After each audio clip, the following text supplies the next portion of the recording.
Check, check.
Hello there, guys. It's me, Johnny. I don't know if you guys can hear me or not. Still trying to work on this, and not sure if it sounds good or not. Um, if you can listen to us, that'll be really cool. You can send me some stuff, see if you guys can listen to me or not.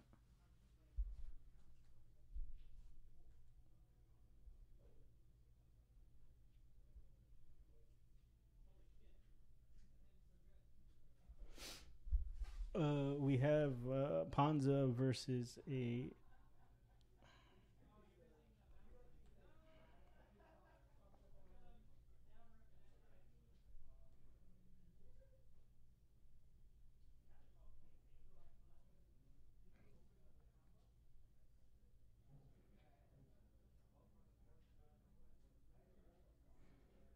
So we're trying to see if this works right now.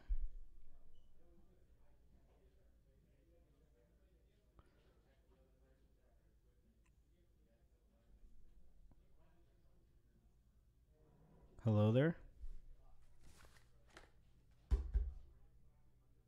So we're trying to see if this works right now.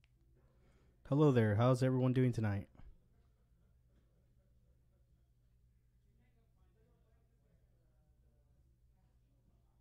Hello there.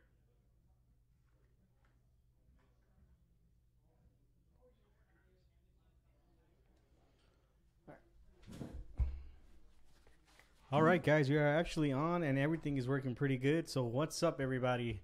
My name is Jonathan, and welcome to Wednesday Night Modern here at Collector Legion. We are actually in round number 2, game number 2, when we are seeing Panza versus Grixis deck. And give me a second, I'm gonna go out there.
So we are on we are on game number 2. Game 1, Grix's Oscar took it. So right now it's 1-0 in favor of Grix's Death Shadow.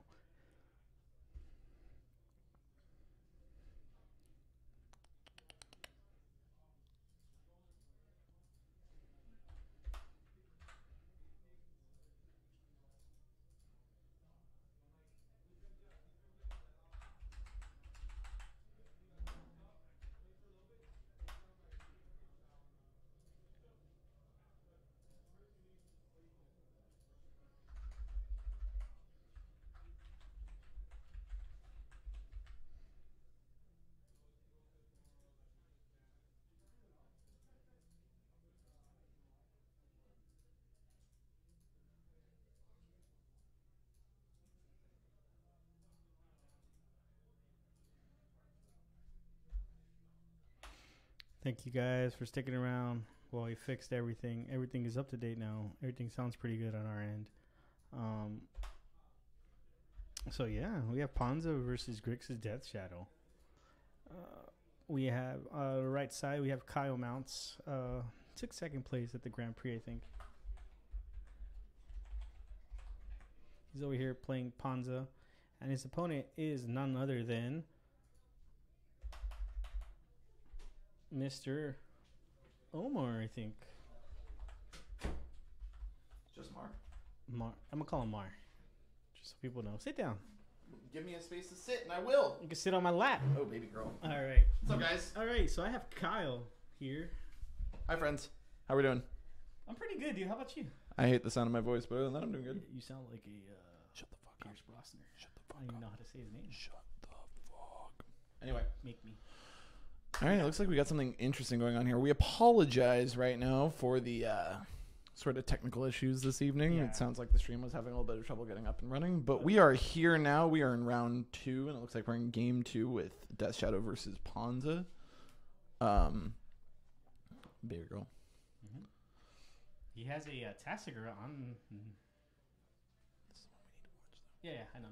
I just do this for like instant replay if I miss something. Oh, baby. Okay, cool. I'm learning all the new tips and tricks. That it's been a while since I've been here, so One Kyle, show your tits on stream, please. If we had a camera of our beautiful faces in here, you would get to see them, but unfortunately, that's not the case tonight. So, hey, I have a question for you, Kyle. I have an answer for you. All right, well, let's see if you have. Oh, there he goes.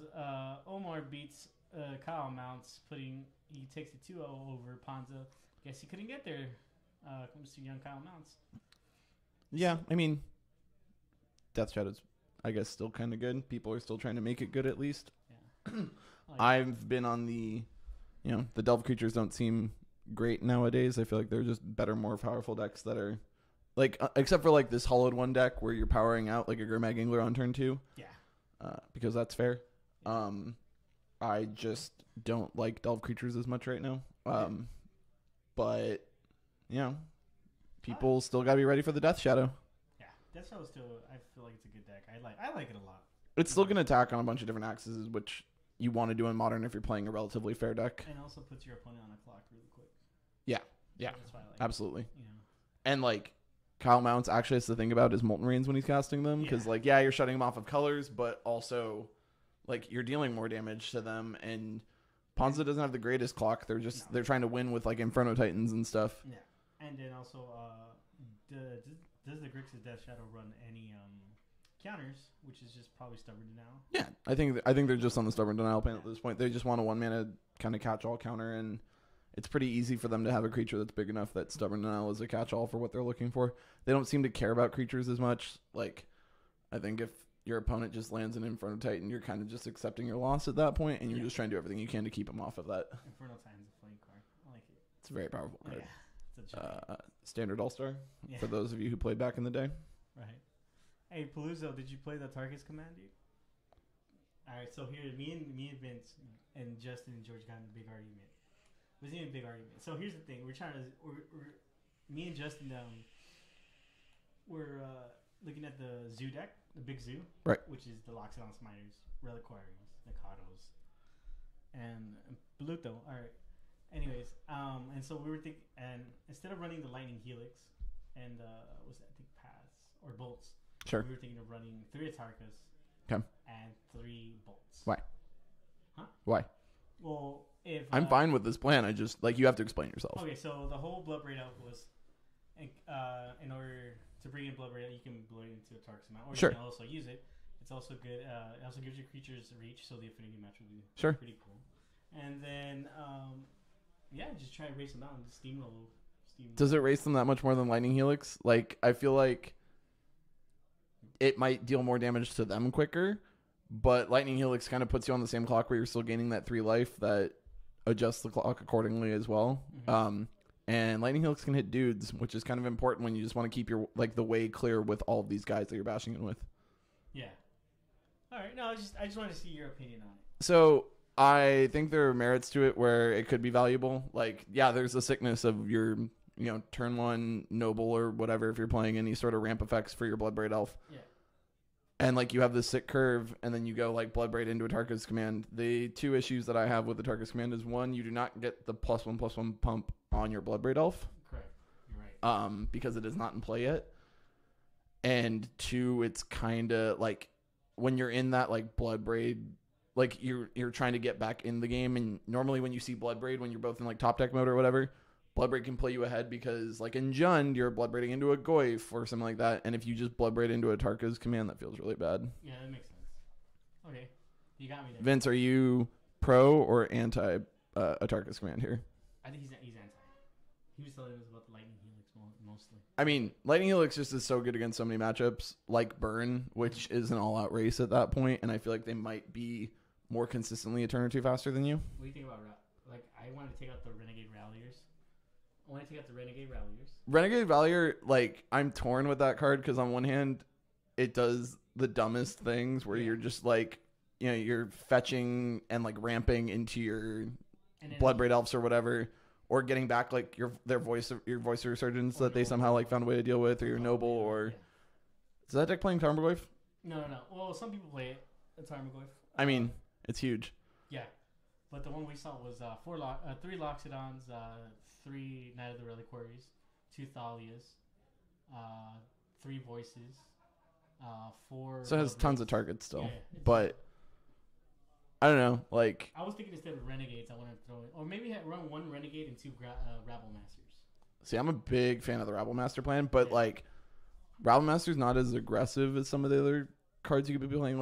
Like Renegade Rallier leads you into explosiveness, and like I think Rabble Master can like take the game over by itself, but Zoo's also not a deck where you want to be playing creatures that are like this one card's going to like carry you and win you the game. I think Rabble Master in Zoo is great like sideboard option against these kind of grindy like attrition based decks like Jund and stuff, and it's a great way to recover against Jund, but I don't think it's like after you've like played all of your dudes and they've just like tried to 1-for-1 you, and like they're down on cards and you're down on cards, and like you just land a Rabble Master, like the card can just take over the game. But I don't know if it's great in every matchup. It might just be too slow. Yeah, so that's what I was thinking. I should keep in 2 Ralliers, right, and then put one Rabble Master, or just go straight 3 Rallies. And then a Tarkus command, I was still thinking about that too. Me and Justin were thinking. Well, I was like, all right, I'll try it out and see how it goes. Right. So yeah, that's pretty much it. Plug me in. The cord's right underneath on the computer. Okay. Yeah. Hold on. I'm gonna go double check, see if we've still got a backup match going. Oh, yeah. Give me 2 seconds. How do you turn this on? Yeah. You turn it on. I don't even know what's that. I'm blind. Oh. Go ahead. Should just be on. Black stripes on top.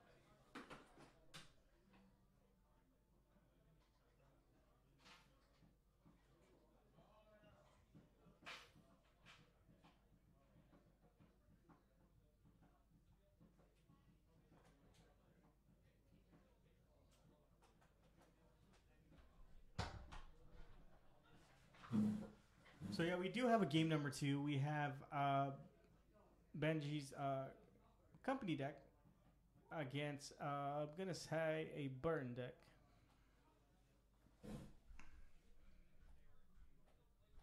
Once again, we thank you guys for joining us. Those who are joining us, thank you very much. And there goes. This is not Kyle. This is actually Benji. Versus. I'll get his name right now. What's the other player's Band name? Company versus Burn. It's Benji and I always forget his name. Yeah, me too.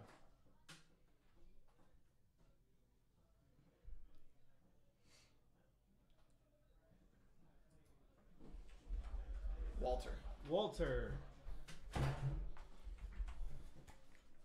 All right, we got a kind of interesting backup match going on for you guys. It's a Burn versus Bant Company. And they're Benji's at 8. Yes, to 15 on Walter's side.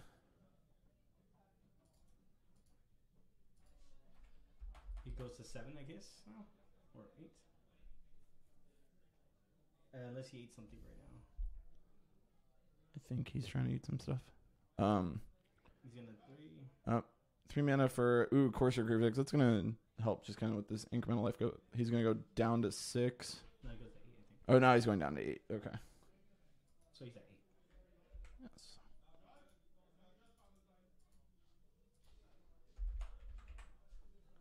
There you go. Okay. So, and now Walter goes down to 12, right? Yes. Yes, because I think he's gonna play Grim Lava Mancer, which is gonna get. He's going down to 13, you mean? Yeah. It's only 2, not 3. Sorry. Eidolon's not that busted. It's very good, but not that good. Sorry. You should be. Okay.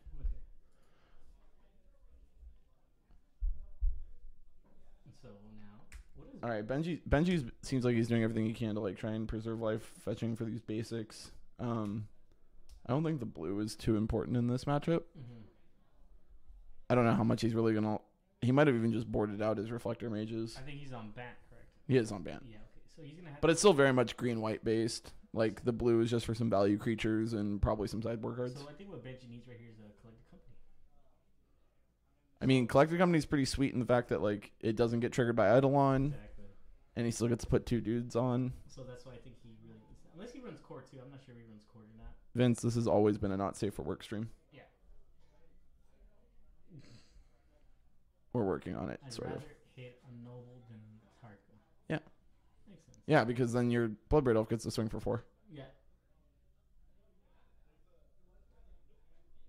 So Benji has kind of begun to stabilize. He's at 10 currently. Yeah. And this is like he's got probably the 2 best creatures on board right now that he would want in this matchup. It being Scavenging Ooze and Courser Griffix, because the life gain is very relevant here. And he's starting to build a wall. So the best way for Burn to generally chip in those points of damage so they don't need as many cards in hand is these creatures, and he's like assembling a wall so these creatures can't do much. Now Grim Lavamancer can still chip away at the life total, but I don't know if it's gonna be enough to be able to fight through these 2 cards. Yeah. Let's see.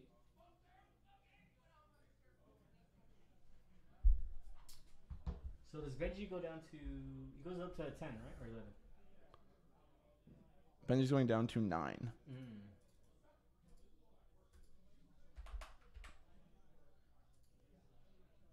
I think we're on Benji's turn. You know who won the first game? Not a clue. Okay. That's good. Questions I should have asked and didn't. That's alright. We all forget. So What random skinny dudes are you getting, Vince? They're not skinny. What? Oh, what's up, Eric Wong? I forgot that we have the Eric Wong playmat up right now. The best meme in all of Arizona. Cool, dude. Did you get to meet him? Did you go? You weren't in Phoenix, were you? No. Phoenix. What am I? I'm crazy. Yeah. Very nice, dude. Yeah, we get it, dude. All right, it stopped, Vince. Wait, Vince, are you talking about the playmat? Yeah, he's talking about the playmat. You sure? Yeah. Well, this skinny dude is there. You'll learn one day, Johnny. Wait, why? I'm fucking with you. All right, what happened? I'm fucking with you. Oh, okay. All right. Oh, hey, look. All right, so there's a blue source. Is that a Misty? Or a pool? No, it's a breeding pool. It's a breed pool, sorry. Yeah, and he's gonna get another life from that. Ooh, Get a there goes clue? Actually, Course Perfect is pretty good. He just starts gaining life off the lands. What did he get the clue token from? There must be a tireless tracker off camera. Look, you see a card. Yeah. Okay, there's a tireless tracker. And he has a bunch of mana for days. And blockers too. So. Yep. And he's going to just be able to keep pumping every turn, and he's just going to overwhelm Walter, forcing him to have to block at some point. Yeah, this is round number 2. This is game... We don't know what game it is. I'm going to say 2. Yeah. We can go with that, I guess. Ooh, and I think Walter just has lands in hand. Yeah, Walter's hand is not looking that strong right now, and giving Benji time is going to get really dangerous. Yeah. Hopefully, I think Benji runs a Qasali Primage. So to just be able to deal with that Eidolon? Yeah. I don't even think like Eidolon's that huge of an issue anymore. It's more of the Skoos, huh? Well, the Skoos is going to take the game over, and he just needs to get his dudes big enough that Walter is pressured to start blocking. Yeah. So that Scavenging Ooze is a 7/7 right now. He's going to get another life unless he missed his trigger. Did he miss? All right, he got his clue token trigger. Did he also get his life gain trigger? Don't think so. Oh, Benji. Oh, Benji. The more important life gain, or the more important trigger. Let me say he's at 10. It says he's at 8, so he's at 8. Oh, okay. Either that or he just didn't move it on the die. Oh, and that would do it. All right, yeah, that's gonna be hot. Benji does take it 2-0, and Benji just had a nice board. I think that just too overwhelming. Yeah, Scavenging Ooze. There's just too many cards that like Walter's gonna have to try and deal with. He's got a handful of lands, and Benji's starting to get the cards he needed to accumulate life, and like he's putting him in an awkward position where Walter's gonna have to start blocking because Benji's guys are so big, and then once he blocks, Benji can start eating them and gain even more life. Yeah, and that's just a really tough spot for him to be in. Question: the deck you're running today, you like it or no? I love it, but it's been awkward here. I think it's a better call for bigger tournaments where you don't know exactly what you're playing against. But it's not been great the past couple weeks, and I think I just need to make some tweaks to it, or just play more. Huh? Land-wise, do you like it or no? I saw you got stuck on 3 lands. Yeah, well, there was a lot of just like I run 24 lands, so I should not be getting stuck on lands all that much. But I did have a lot of awkward 1-land games today. Managed to pull off some of them and get punished on some other ones, but yeah, that's Magic, and hopefully it's just awkward today. That Benji's running. It's pretty good. Yeah, I think a really good card. I think Spellcaller is really good. I just don't think it's great here. Oh yeah, because Walter's gonna at least leave in Searing Blaze, if not bring in Searing Blood, and that just makes Spellcaller really bad. So he took out. He brought in the Aven Mind Sensors and Eidolon. Yeah. That seems fine. Eidolon won't die to like Bolt.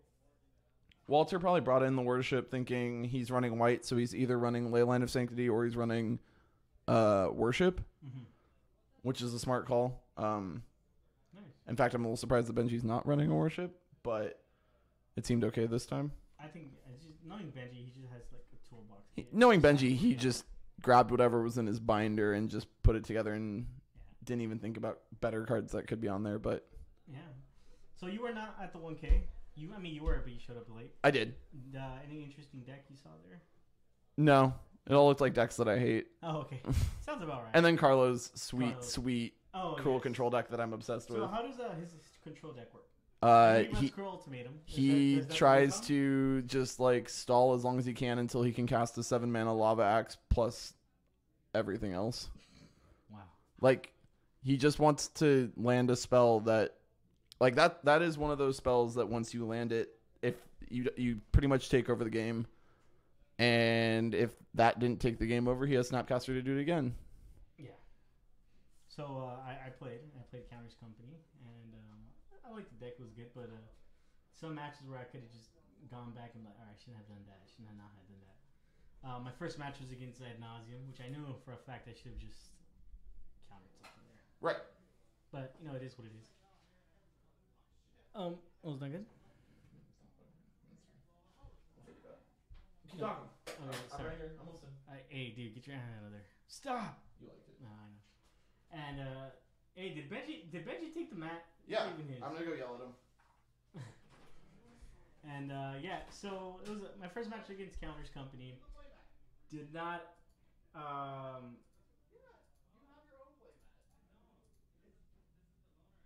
did not did not go how I thought it was gonna go. So my first match I played against Ad Nauseam. Second match I played against a color deck.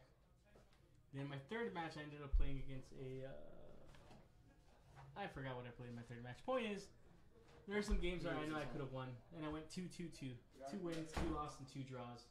Overall, I felt like I still need more work. So yeah, it was fun. I think I should have just played Infect. I mean, I had the Infect deck, so yeah. But yeah, Did someone kick the camera?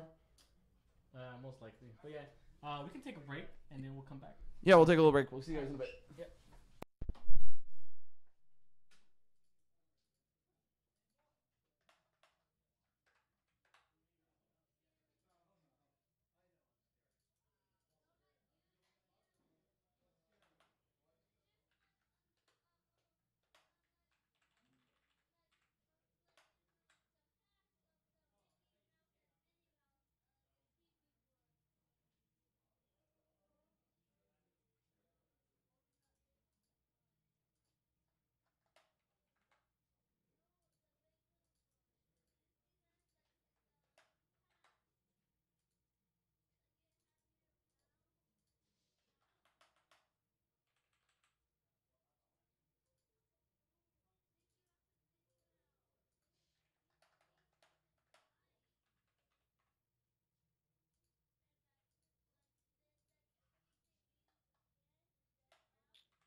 Hello, guys, and welcome in round number 3. We are going to start right now. We actually have Derek versus Orlando. Derek is on the right, and on the left will be Orlando. Derek is running the Saheeli combo. Just Guy Cats. Just Guy Cats. And Orlando is running Burn. Boros Burn. B. Oros Burn.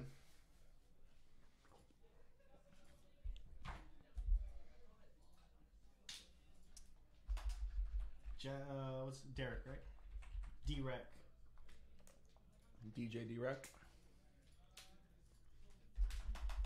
Ooh, we are going to need the life totals out there, buddy. Oh, good call. Tell him not to begin. No, that's fine.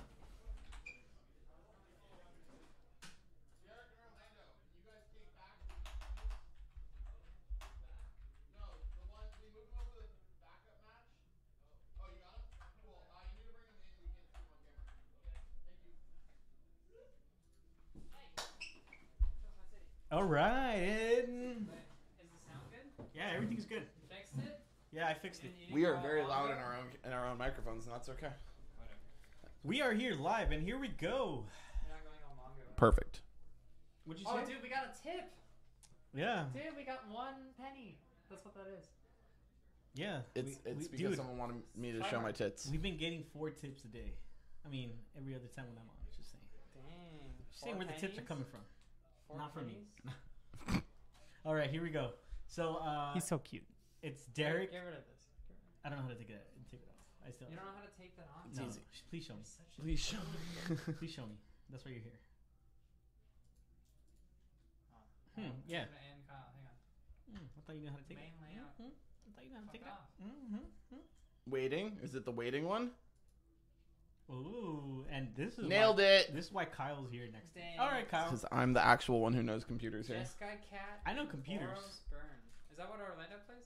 Boros has Yeah. told me. Orlando's on burn. So look at Derek's hand. He has a lightning bolt, Well, Derek being A kind of spreading showing us seed. his hand. Magic a card? Snapcaster Mage, and a Gideon. It looks like a Sun Titan. But I do not. That is a Sun Oh, Titan. it's That is Sun not a Titan? good Okay, name. sorry, Sun Titan. I do not see any land. I see 2. I definitely saw a Hallowed Fountain. Oh, there you go. Yeah. I saw Okay. 2. Yeah, he's got 2 in his writing seas. Yeah, it's a Sun Titan for sure. Yeah, it is. Oh yeah, it's a Sun Titan. It's two Hallowed Fountain and a Steam Vent. Yeah.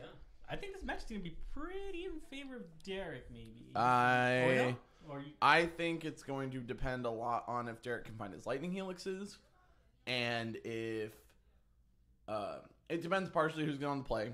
That always is the case. Why are you making it so weird? sorry, I think it's going to be partially who's on the play. Like that's always a big deal in this. Also going to be a big deal whether Derek can find his lightning helixes. Not true. Burn is often one of those decks that loses to itself. I feel like more often than being outplayed by your opponent, I guess. But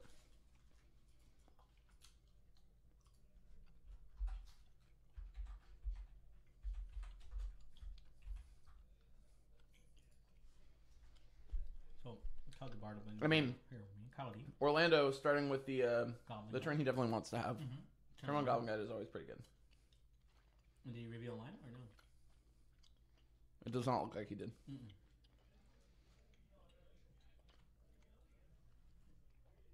Oh no, yeah, he definitely did. He revealed that Scalding Tarn. That definitely wasn't Oh, his yeah. hand.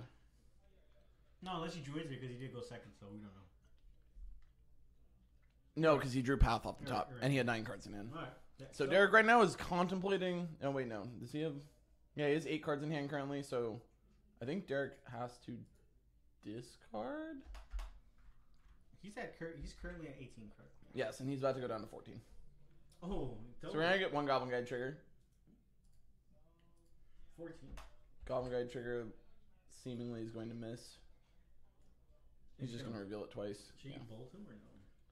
So a trick that Derek could have done, Mhm. I don't know if he knows about this, is Goblin Guide reveals on the first trigger, Mhm. and then he can fetch before the second trigger resolves to try and Oh, find another land or see what card he's getting to see if he wants that card. Nice. The nice part about leaving fetch lands up, and he's gonna opt to go get a beautiful mountain. By the way, excellent choice on Derek's part.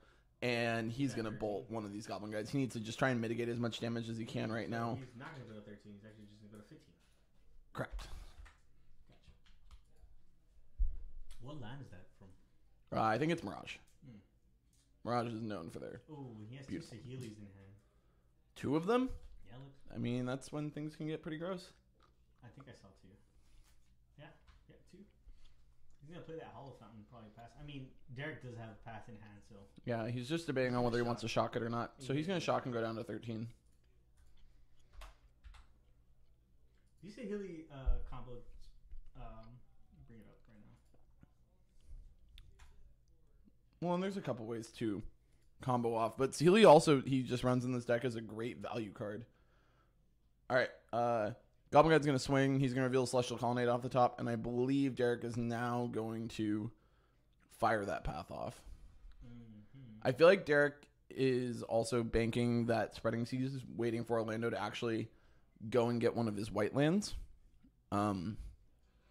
so that he can try and cut him off of cards like Lightning Helix and Boros Charm.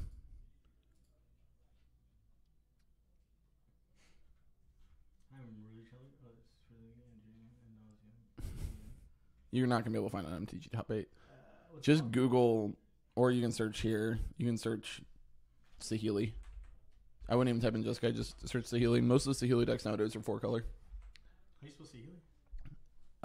Let's pull it up here so people know what we're talking about, Oh, Johnny. yeah, we can do that too.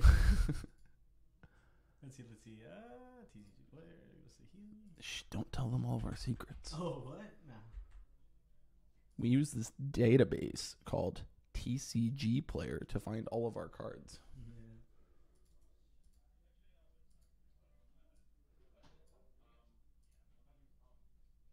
Yeah. And there you go. We were talking about Saheeli Rai. Yeah, so 3-drop. I thought low-key, I thought she was a 4-drop. oh, yeah, I don't know why. Yeah, she's pretty powerful. Yeah, she is. So the combo obviously is going to go off with that one cat that got banned in standard. Yes, we will bring that up to you. It's probably right Yeah, Felidar Guardian, I believe, is the name of it. Yep. So, and it's kind of a Splinter Twin-esque combo where you can make infinite copies of a token, or infinite token copies of a card, and they all have haste and you can swing with them. Yeah. So that's one of the ways, but you can also, if you have 2 Saheelis, or if you have a Saheeli in the graveyard and a Saheeli in play with a Sun Titan, you can go infinite that way. Yes, could you just bring it back? You bring back the other Saheeli, sacrificing the original one, and like you can just make infinite Sun Titan loops. Mm-hmm. I feel like that combo is gonna be a lot slower to pull off against Burn. Mm-hmm. You just don't generally have that much time to pull off something kind of crazy like that. But if he can get to Sun Titan, I feel like the game's mostly over. Yeah. Which I think that's it. I mean, I think you can drop a Saheeli right now.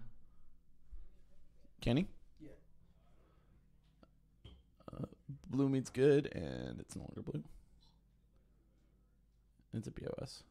I'm gonna get a new one soon. Oh, okay. And there you go. He's gonna play a Hollow Fountain and go down to 9. Wow, he's getting really aggressive with the shocking. So he must, like, he's got to have a very good reason to be doing this. Oh, he's gonna Spreading Seas. He's going to Spreading Seas the white source, but unless he's got, oh, he does have 2 of them. All right, then I could see that being fair. He's going to Lightning Helix in response, which, like, it puts Derek at 6. Orlando only has 1 card left in hand, or no, Orlando has 2 cards left in hand. This is a very dangerous spot for Derek to be in, because if both of those just deal 3 damage, he's dead. Yeah. Plus, he's drawing a 3rd one off the top. So one of those is a land. I think he just drew Boros Charm, though.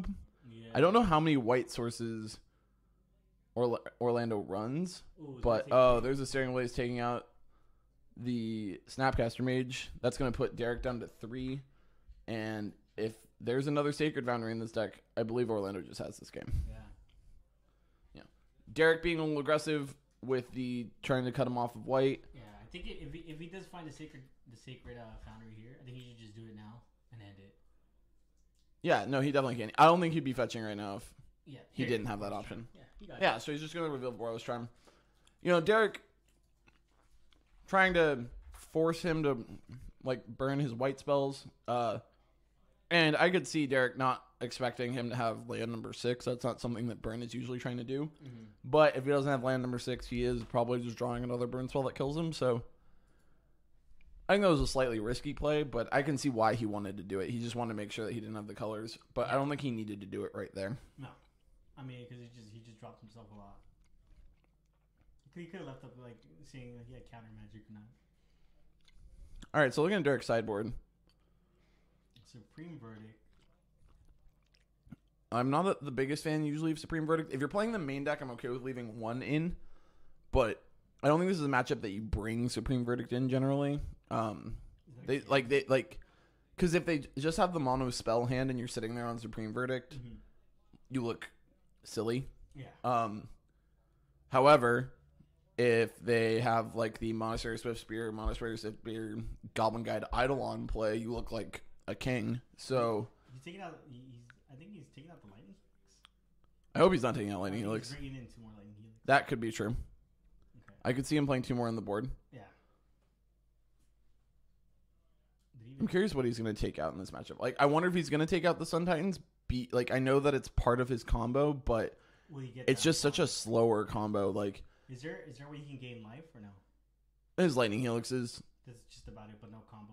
And I actually think like an underestimated way of him gaining life in this matchup is jamming planeswalkers, because sometimes the burn player, depending on their hand, will be scared of, like, if he just plays Saheeli, you're like, the burn player might throw burn spells at the Saheeli just because Derek could just untap, play Felidar Guardian, and win. Yeah. Okay, that makes sense. Also, if he's running the Gideon Gideon of the Trials, right? If he is playing that also is like a way to gain life, or if he can just get Gideon into a range where it can't be killed. Yeah.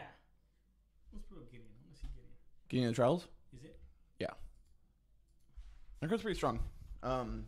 It's definitely a card that you have to like worry about because it can be very hard to deal with. Yeah, so your next turn, all damage would be dealt 0, 4, 4. You get an emblem. Hey Johnny, why don't we pull it up? Oh yeah, no, I am. I'm just. I mean, I just. You're fine. You're doing it right. Nailed it.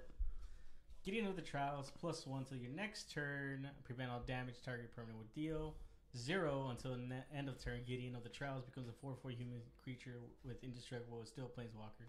Prevent all damage that would be dealt to him this turn, and then if you 0 again, you get an emblem with as long as you control Gideon planeswalker, you can't lose the game, and your opponents can't win the game. So, yeah, that last emblem is the reason why the card's so powerful. Yeah, I think that's what mainly people want to play. I mean, other than a 3/3 or a 3-mana card that becomes a 4/4 every turn, that's almost impossible to kill.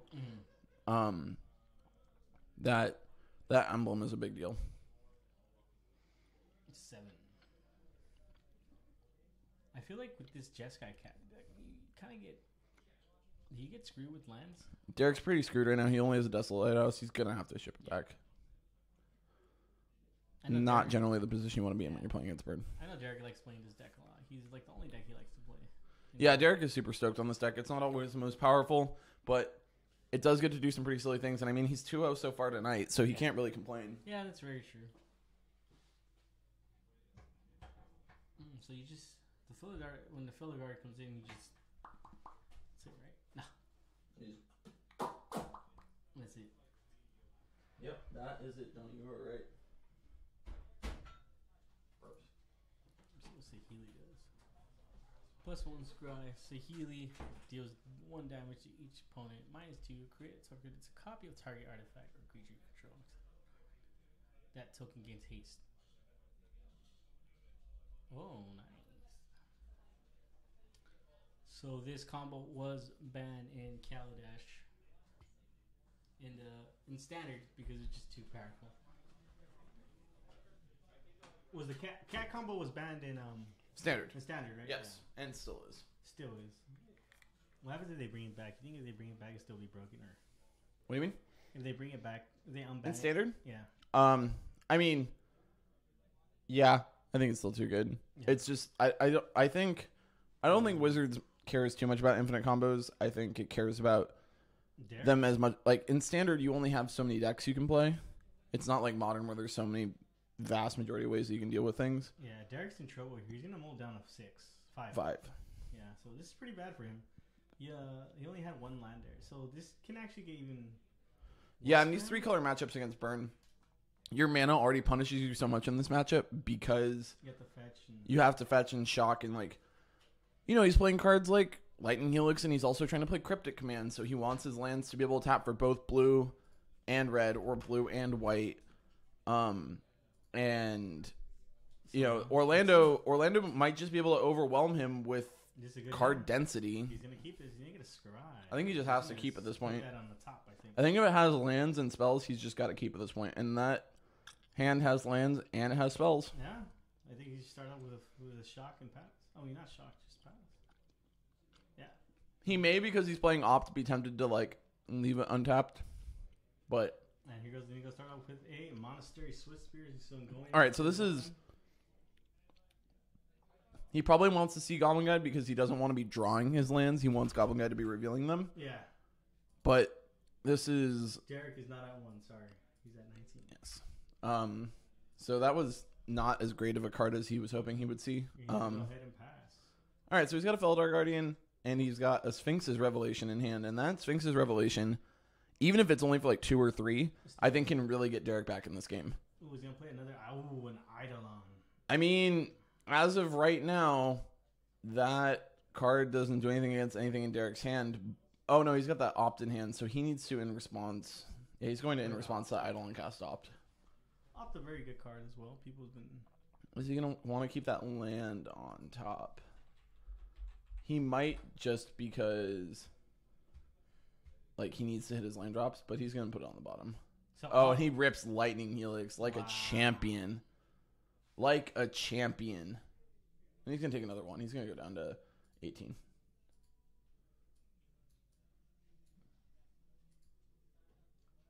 Opt a very good card. Seeing a lot of play now.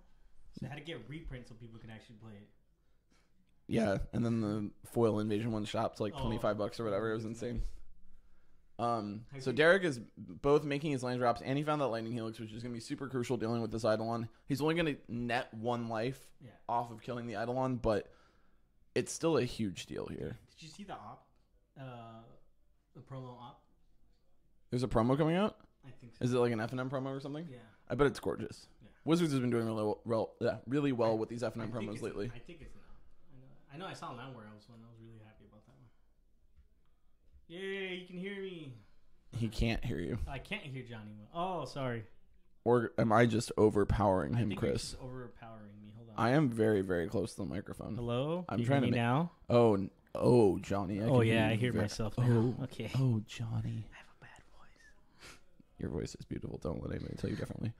I All right. just wanna So sing a song. Orlando's just gonna snap, start swinging, and He's gonna Lightning Helix the Eidolon, and he's still gonna take 2. he's still gonna take 2, but he's gonna gain 3. He's gonna net 1, go up to 19, and then lose 1 from the Swiss Spear. He's basically staying at 18 unless Orlando has any effects during combat. Mm-hmm. Derek trying to explain the math to him right now. All right, let's see if Orlando has something to follow up in the second main phase. Yeah, so I think he's Gonna follow up with a Grim Lavamancer. Ooh. That card can just do a good job of chipping away at the damage. Yeah, that's what he needs. A little surprised to not see Orlando fire off that Boros Charm, like wall monster substitute attacking. That would have been 6 points of damage you would have dealt this You're turn. right. So Orlando would now be at 13 instead of 18, and that would be Derek would be at 13 instead of 18. That'd be a big deal because now Derek is getting dangerously close to refilling his hand with that Sphinx's Revelation. And he's gonna bolt the Lavamancer. yeah, I think he just wants to get that off the board. That He's could, gonna go in ahead theory, and deal pass. more damage in And the long step, he's run. gonna Boros Charm. Yep. Yeah, and I can see what you meant there. What he should have used it with the Monastery Swiss Spear, because then Derek would have just been. Once Derek tapped out for that Lightning Helix, Yeah. he knew that it wasn't getting countered, and I think he just really wanted to punch in that 4 points of damage. Yeah. Orlando's still new to this modern format. He's mostly been a Yes. standard player for a long time, so like the misplay, and people just get nervous underneath the camera. So the misplays are understandable, but why he's not at 28? Sorry. man, that'd be What is really wrong with me That would be today? very good if he was. You sure he's at 18? Because I see that he's at 19. Oh, he's at 19. Oh, I was right the first time. Oh, I'm sorry, dude. Johnny, no more smoking in between Okay, rounds. I'm sorry. The smoking gets me. Oh, what did he play? He played a Colonnade. Colonnade. No. What's that? Oh, and that is that Felder Guardian we talked about. Oh, that is Felder Garden. Sorry, I That couldn't see is. it. So Derek could just rip Saheeli right now and win the game. Yeah. Derek Unless- is at a very healthy life total of 13. And also, Felder Guard is a 1-4, right? Felder Guardian is a 1-4. Oh, I think he has. I think Derek, if Derek is smart, he will just. He's gonna block. Actually, no. This is a smart block. Orlando has to cast 3 spells. Oh No, what? Monastery Sorcerer shouldn't be dead. Oh, I think he's explaining it. He's helping out. Oh, Derek being a nice guy and helping out his opponent. Well, the Sorcerer shouldn't be dead anyway. Yeah, Guardian's 1-4. 1-4. Yeah. Monastery Sorcerer's a 1-2. Yeah. So it doesn't die in combat anyway.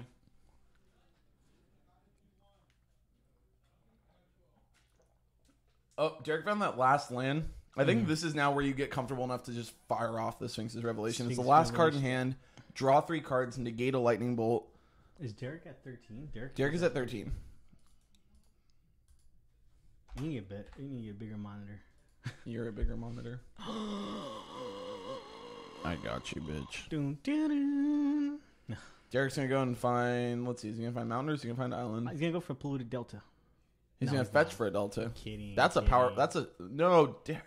Ooh. I'm gonna have a long talk with Derek after this one. Ooh, you better go out there and scream at him.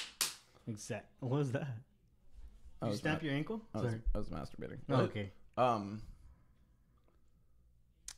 So he went for a steam bets. It comes in tap. He does. Maybe he fetch, just doesn't feel like. I think Derek is just trying to wait too long to get full value out of the Sphinx's Revelation. I think he Derek just needs is to at- fire it off right now. Derek's at 12. Derek is at 12 from the fetch, He's at 11. or he's at 11 from the fetch. Okay. We're gonna trust them. Yeah. They're both kind of new on camera. They're not used to having to keep track with the dice. So and check life this rolls and out. everything. Does he wait? I think he's going. I think he should let the Monastery Swift Spear swing, and he could block with the Celestial Colony. But if Orlando has a bolt or something, it's pretty bad.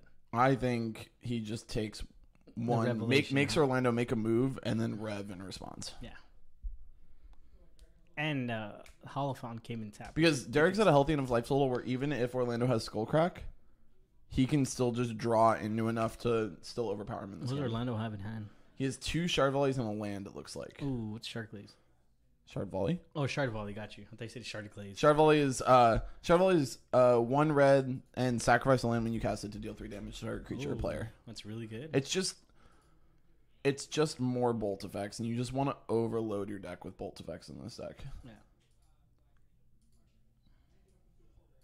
Seeing some new, 2 new decks today actually. The Boros Burn and the Jeskai Cat. Yeah, we don't get just straight up Boros Burn. I don't think he's even running 1 Stomping Ground. A lot of decks are running 1 Stomping Ground for a Targus command Yeah. or Destructive Revelry in the sideboards. And he is just pure Boros. Yeah. Thanks, guys. Thanks for joining me and Kyle today. You're here for Wednesday Night Magic. Sorry. We do want to apologize for the technical difficulties we had around round 1 and round 2, but we fixed everything and everything's good now. So thanks for sticking around with us, guys. Yeah, we've had some interesting matchups, it looks like, so far on stream. We've got, this Jeskai Cat list, which Ooh, is he's gonna Shard Volley. Derek or Orlando doesn't quite have enough to go for the kill, but He's gonna go down to 8. he's gonna make Derek think he has it at least. Yeah. There's that one catchphrase every burn. Like, wait, what's your life at? No, that's how you know you're dead. Yeah. And he's gonna go How ahead much and life are you gonna swing. Oh, he did that on his end step, right? No, he did not do it. I think I want to say he did a pre-combat. Was gonna Shard Volley again. And that Monastery Swiss Spear is a 3? It's either a 2-3 or a 3-4. We don't know whether he did that last Shard Volley and end step. Mhm. So Derek's gonna end up going down to 2. Ooh, he's gonna bolt him. In response, he's gonna Sphinx. Oh yeah, Orlando made the mistake of just kind of sitting back. So Derek's gonna rev, draw 4 cards, gain 4 life, and then he's gonna go down to 3. Oh, nice. Yeah. Is it still lethal with Monastery Swiss Spear? No, I believe the Spear already did its damage. Yeah. Oh, okay, yeah. So Derek is at 3 life, or 2. No, Derek should be at 3. Ooh, and it hit my camera, and I'm mad.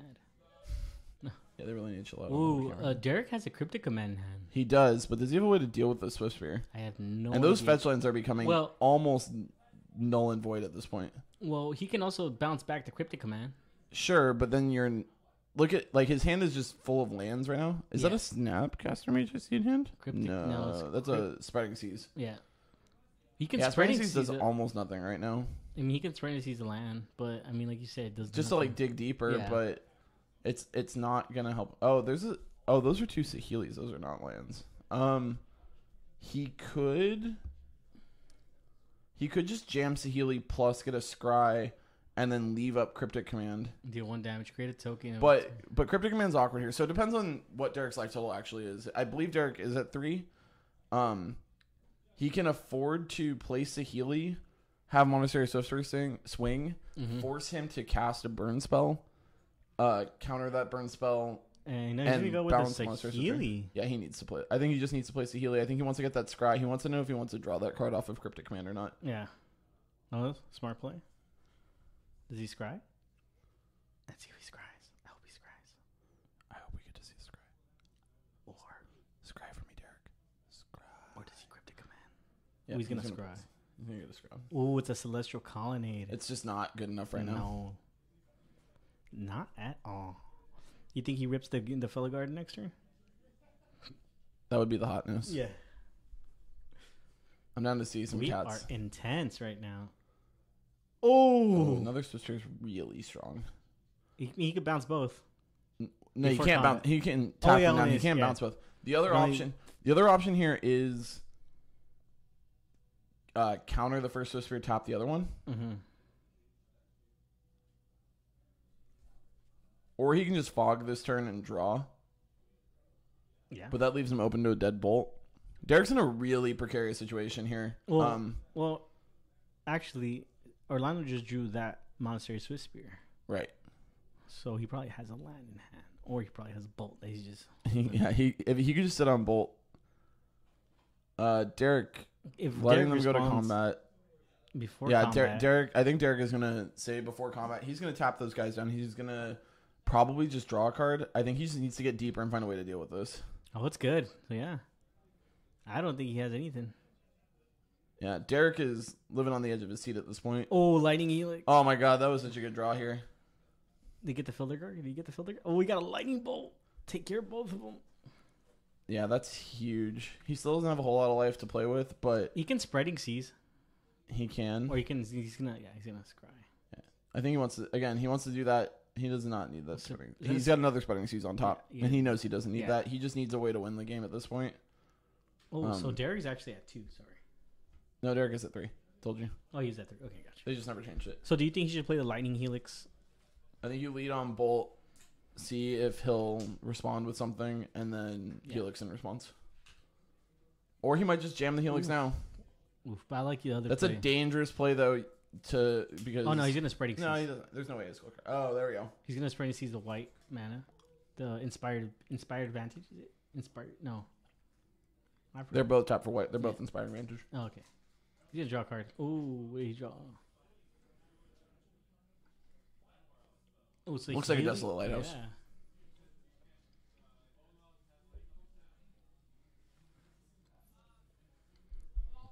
I think Orlando's just either just keeping the.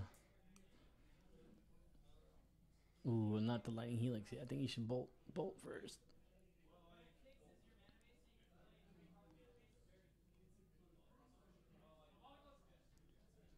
All right, looks like that Helix is gonna resolve. And now he's gonna. That's Well, not a that's bolt. not He's gonna throw us a Healy Riot at a Monastery Sorcerer. Ooh, Derek there is you at 6, but he's still not out of the woods go. yet. He's not. So Derek does go to 6. Yes, Just repeating what you're saying. Sorry. that's fine. Clarifying. It's okay. Ooh. Now, what does Healy's ultimate do again? He's gonna sack. He's gonna go down to 5. I think that the difference between 6 and 5 in this matchup is almost nothing.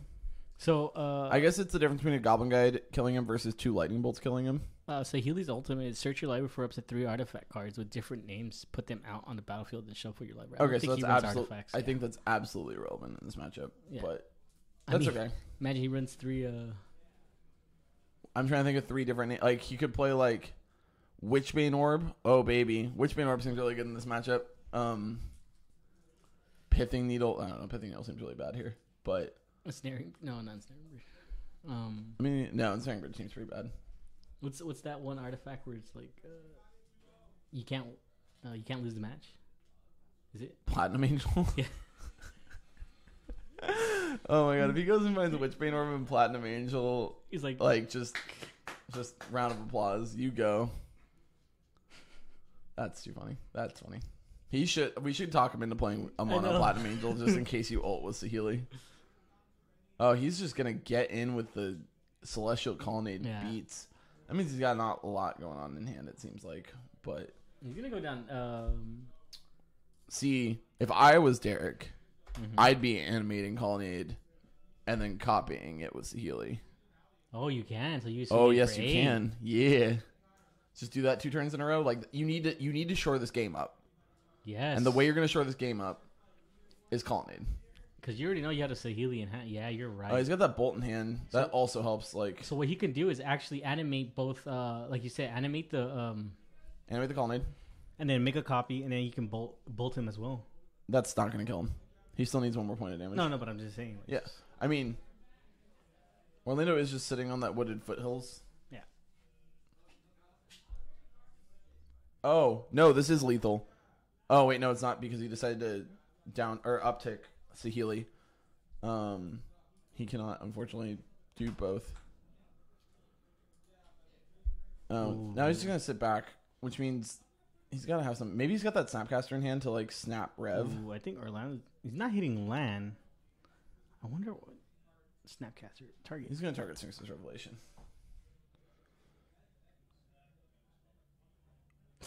Skullcrack. Now Orlando jumped the gun a little bit, and Derek did not finish paying for Sphinx's Rev. Hopefully Derek doesn't scumbag him and actually pays the mana that he was going to pay for it. But that is a thing that Orlando needs to. Oh, he's gonna pay. He's going to, because he still wants to draw 5 cards. Yeah. I mean, he's still gonna gain 2, right? No. Oh, he doesn't gain. Oh, he doesn't gain. He's Skullcrack. Ah, yes. Sorry, I forgot about Skullcrack. That is gonna be pretty good. Oh, he drove another Sphinx Revelation, dude. Did he draw into another one? I'm pretty sure he's only playing 1. Oh, okay. You sure though? I'm not positive. Orlando goes. Oh, Orlando's still at 12. No, Orlando's down to 10. Oh, sorry, I can't see from here.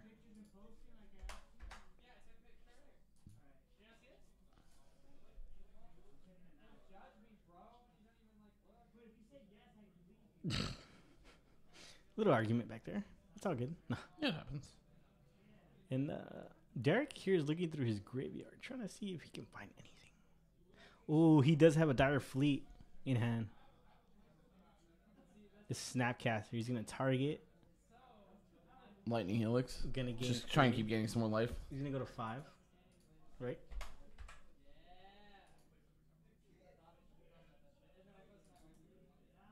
Orlando takes 3, correct? Yes.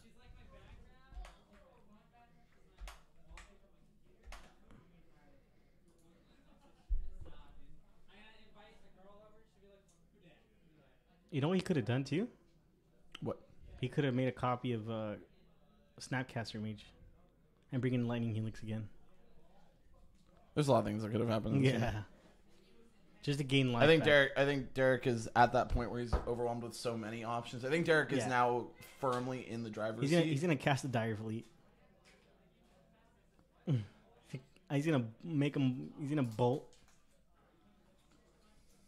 Casting. He's gonna cast the.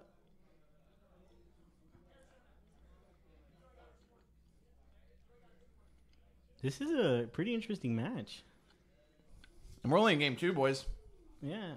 Ooh, Orlando's at 1.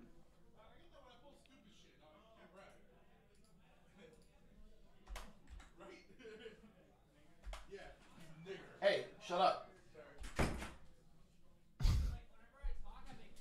Oh, and there it is. Yep. Yeah. And they're gonna skip it. They're gonna go to game 3. Tell me. I don't want them to know that the mics can actually pick them up from outside. Yeah. The mics can pick you guys up from out here. Shut the fuck up. I don't talk out here. So yeah, it was a pretty good, interesting match by Derek. Derek playing that really good. I'm about to throw a bottle at these guys because they don't shut up. All right. You guys good? Yeah. Thanks, guys. Thanks for joining us. This match is pretty good. It's actually Jeskai Cat versus Boros Burn. Yeah, and that was a very, for the most part, well piloted. Can you not scream? No, I'm kidding. Have you met me? Oh yeah. That was a very well piloted plan by Derek. So we Probably actually could have showed up the matchup a little. we're going to quicker, game but- 3, right? Yeah. Yes, we should be going to game 3. They're tied at 1 apiece. And this is kind of for all the marbles this round. Mm-hmm. All right. Good luck to.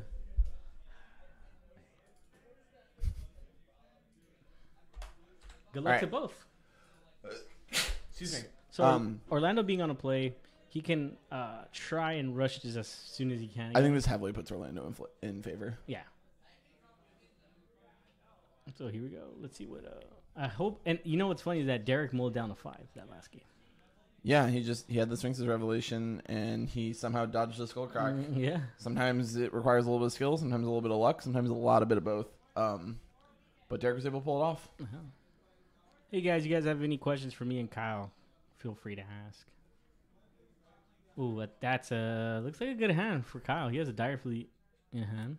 For me? I mean, for Derek, D-Rec. DJ. D-Rec. All right. Turn 1, Goblin Guide. Always very powerful start. And that's 18. And Derek's going to get that land. So he's going to be in that awkward situation where if he does not have a turn 1 play off of that land, he is going to have to discard the hand size. Mm-hmm. And it does not look like he has a 1 drop in hand. So Derek's going to have to find out. Now, he does have quite a few lands in hand that I'm sure he's willing to afford You can drop. shelling out. You can but, drop the Scalding Tarn. He's in a pass. Derek's going to have to. Derek realizing now, hopefully, that he's got a discard. I don't think he is a discard. He is not. 1, 1, 2, 3, 4, 5, 6, 7. No, he's good. He's at 7. That math doesn't add up. Maybe, did he mulligan? No. Why would he mulligan? I don't know. But he should have 9 cards in hand. So, if you start with 7 and you're on the draw, That's 8. Goblin Guide, yeah. Goblin Guide puts 1 into your hand, that's at 8, and then you draw a card that's 9. Oh, was there a land? Yes, there was a land on top. Oh, then you should go tell him. 4, 5, 6, 7, 8. Tell him. Yeah, we're gonna go. We're gonna stop. You have 8 cards in hand. You have 8 cards in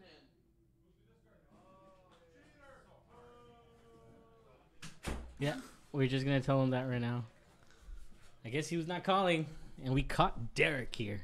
No. Yeah, he's just going to discard it. I mean, he's doing what I thought he was going to do. He's just going to discard one of the fetch lands, but Now we he's just want to gonna make sure fetch. everything's fair. So now he's gonna go down to 17. Yes. Well, It looks like he's gonna go down to 17 right now. We'll see where else he's gonna go. yes. So this is still before Goblin Guide damage. Yeah, we just got the one for the 17. So he's going to go down to 15 because he's shocking 15, himself. He's shocking. Oh, he probably has a path. Or no, he might just be putting into play. Oh, does he have the path? Oh, he does have the Yeah, path. he does. Okay. Do you so, think passing there was the right choice or no? yeah, I like taking that extra 2 damage. Unfortunately, to Hollow Fountain. Like I think if he knew he was going to path the Goblin Guide there, he should have led on Flooded Strand instead. Ooh, yeah. Orlando puts a Rift Bolt on Rift Bolt. suspend. I don't know why I was gonna say Lightning Chain. I'm sorry. I'm out of it. Too much A dialogue. lightning chain? Yeah, I don't know. I'm sorry. You mean a chain lightning? Yeah. Okay, just making sure. Tomatoes. All right. Yeah, I think Derek's game plan is he just needs to like stave off as much as possible. Again, I would have led with Flooded Strand knowing I was going to path because now look how much damage he's done 5 damage to himself from his shock lands and his fetch lands, so he's already down to 13. Now he is sitting on that lightning helix. And you know, there's a tempting offer to just fire it off now because he knows that he's Skullcrack free. But he also wants to leave it up to deal with a Monastery Spear or a Goblin Guide. Because like that's the way that these burn decks can really beat these sort of big 3-color decks is the incremental damage that a creature can do. Oh, Derek's at 7. Yeah. So Derek took 5 from his lands. He took 1. Oh, he's at 8. So okay, players are just fixing themselves right there, right? No, that says that he's at 5. Oh, he's at 5. Gotcha. Let me pull up the instant replay here. All right, so He's counting. so Derek took 5 from his own lands. Yeah. And then 2 from Goblin Guide. And now he's gonna. He took a lightning bolt to the face and a rift bolt to the face. Yeah. So now Orlando's trying to figure out how he wants to go about killing he is Derek. at 7. Okay. And they kicked our camera. And he kicked my camera. Yeah. My camera. Yeah, and then he's gonna lightning helix. He's He's gonna go back up to 10. 10. Or does he stay at 7?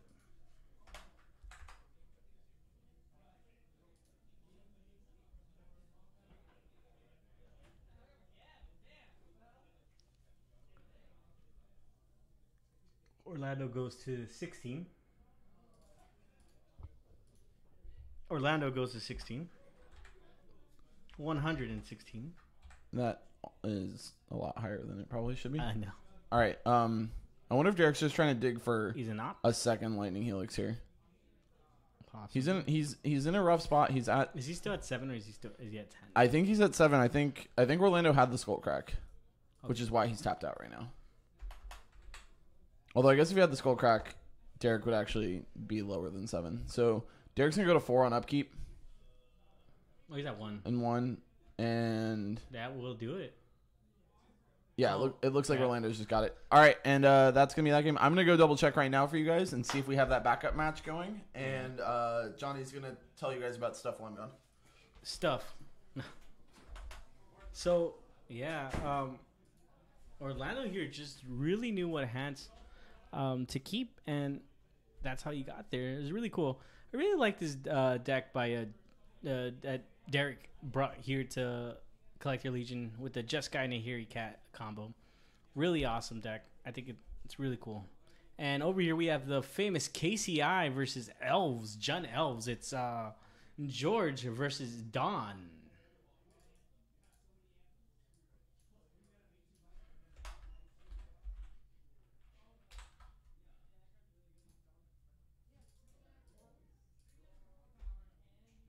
George on this famous Jun Elves build.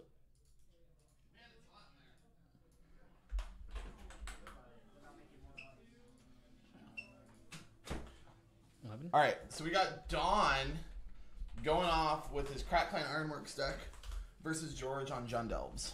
Jun Elves is a really awesome deck, I think. It's KCI, not SI. Oh, no, I spell it like that. Sure. Crack Clan Ironworks. Thanks for telling me. I feel like an idiot now. It's okay, I got you. What is it? What's it called? KCI. KCI. Oh yeah, I even said it.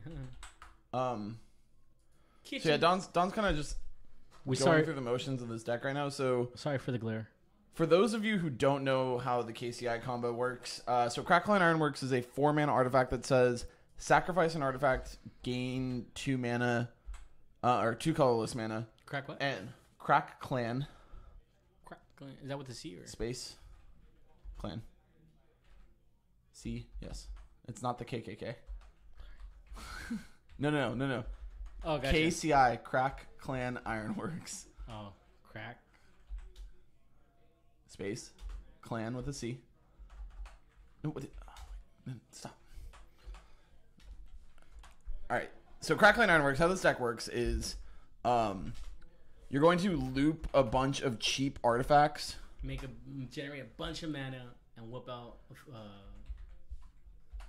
the homeboy. Emrakul. Or the other way that Don actually killed me earlier tonight was... You know what? Just put clan. Put clan. Trust me. It'll come. Yeah, just put clan. Oh, it's Krark. My bad. We're both wrong. Yeah, we were both wrong. We're both bad. This is what we get for trying to tell each other what to do. So you're just going to keep looping a bunch of artifacts with cards like Scrap Keep Crawler. These are going to allow you to keep looping cheaper artifacts back in your hand, and you can kind of just infinitely net mana And this lets you either eventually draw and cast your Emrakul, because a lot of these artifacts you're playing, when they enter or when they go to the graveyard, you're going to draw a card. So you're just going to be able to keep digging and digging forever until you find your Emrakul. Or you're replaying all of these artifacts, and as long as you can play 2 at a time, you can tap both of them to ping for gear per Aether Grid, sack them to your Crocodile Ironworks, get them back to your hand, and do it all over again. Yeah. And, let's put big boy Emrakul. Yeah, so this is like the kind of hopefully one-shot way. That's But so I don't amazing. know if Emrakul's enough to do it here. It depends on what George's life total is at, and I mean, with one, how many lands do you have? look at how many permanents he has. He has a lot. It also does depend on how much life Don has left. Yeah. And also, if George runs main board Rec Sage, What does that do? Reclamation Sage? Yes. I know what Reclamation Sage does. What does it do to stop Emrakul? Oh, well, not Emrakul, but I mean, you can stop the artifacts. Yeah, he can still float like a bunch of mana in response. Yeah. But I am picking up what you were putting down. Sorry. What other card do we want to put up here? He needs like an Oblivion Ring effect. What's another good card? So that goes along with the combo. Scrap Keep Crawler. Or Scrappy Doo? Scrappy Doo. Scrap. What is wrong with my spelling? Remember, I'm Mexican. Don't blame me. I blame your. That's not the card that we're looking for right now. That's what you That's said. Scrap Heap Scrounger. You're Oh. looking for Crawler. Oh, okay, gotcha. Scrap something Crawler. Scrap. Trawler. Trawler. Yeah, you're way off. Don't even tell me. You're way off. Don't sir. even. Sir, I'm gonna ask you to relax. I'm when you leaving. talk to Fuck me. this noise. Yes, it's Scrap Trawler. That's my apologies. I'm not good with the standard cards and the random modern cards, I guess, as much as I thought I Oh, was. is this standard? But yeah, so this card kind of this is the card that lets you go infinite. You can play your Mox Opal, tap it for a mana, Look what he just played right now. Another. sack it for 2 colorless mana. You can play then either Chromatic Star or Terrarian, sack that. You're going to draw another card. You're going to get your Mox Opal back, and you can kind of just loop from there. It's pretty hard for this deck to fizzle because you're drawing so many cards between your Chromatic Stars and your Terrarians. What would Don name with Pithing Needle? Against this matchup, I don't really see. Azuri. Oh yes, Azuri. Yeah, I think that's the best option. that is the Azuri does stop the overrun part. Ooh, he's gonna get a Mox Opal gain. Yeah, Don's just basically going through the motions. This deck does not win quickly, No, we're gonna be here a while. which is why I wanted to make it the backup match because yeah. we knew they would still be here. Makes sense. How many rounds we got tonight? 5? I believe we have 5 rounds, and I believe George is taking a nap and or reading a good book. Yeah. He might be watching a movie currently. Xvideo? He has hit the I don't F6 know. button. I wish we had like an F6 button that we could actually like have somebody pushing Yeah. like on stream. Yeah, I think. Honestly, George should just scoop at this point. Don has found or now has double Scrap Trawler and What turn Ichor can Wellspring. KCI go off? The earliest. It's probably consistently turn 4. Turn 4. Gotcha. I'm trying to think if they have a way to ramp it into turn 3. I mean, it Moxel. No, Oh yeah, Moxel. no Mox Opals. So I guess it could in theory go off turn 3. Okay. But Mox Opal does not turn on as readily in this deck as it does in other like Affinity and Lantern and decks like that are better at powering out Did it run cheap. Spring Leaf Drum? No, huh? I don't. This deck think now so. because they don't like the creatures aren't relevant enough to like make Springleaf Drum good enough that it's worth it. Springleaf Drum also doesn't draw you a card on either end, and all of these cheap artifacts need to net you or at least keep you even on cards because the whole point is you're just trying to loop to draw as many cards as you can to keep the combo alive. Correct. Sounds pretty cool. Oh, See, here's the Aether Grid, and here's kind of now he can just he's getting 2 triggers every time he sacrifices an artifact. And he's going to just be able to keep this going forever. Yeah. So let's see if George is going to scoop to this or if he's going to make Or Don actually do it. Like Don's got a full grip. He's got the Emrakul in hand. Yeah. Can he not play the Emrakul? It looks like he's got more than enough mana to play the Emrakul.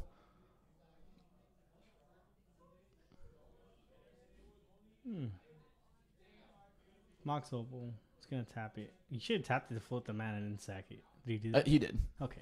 He's just shortcutting. Did he pass? No. Oh, No. because then you have to move discard, right? Yeah.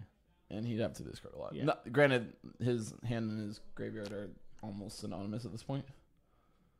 That's not the card that I think he wants to play. That might be the card he wants to play. Is it Chromatic Stars? So I think now what his game plan is to get George to 15 with the Aether Grid, Mm-hmm. and then he can just cast that Emrakul and kill him. Oh, he has a hanger back too. I mean, there's no point of having a hanger back there.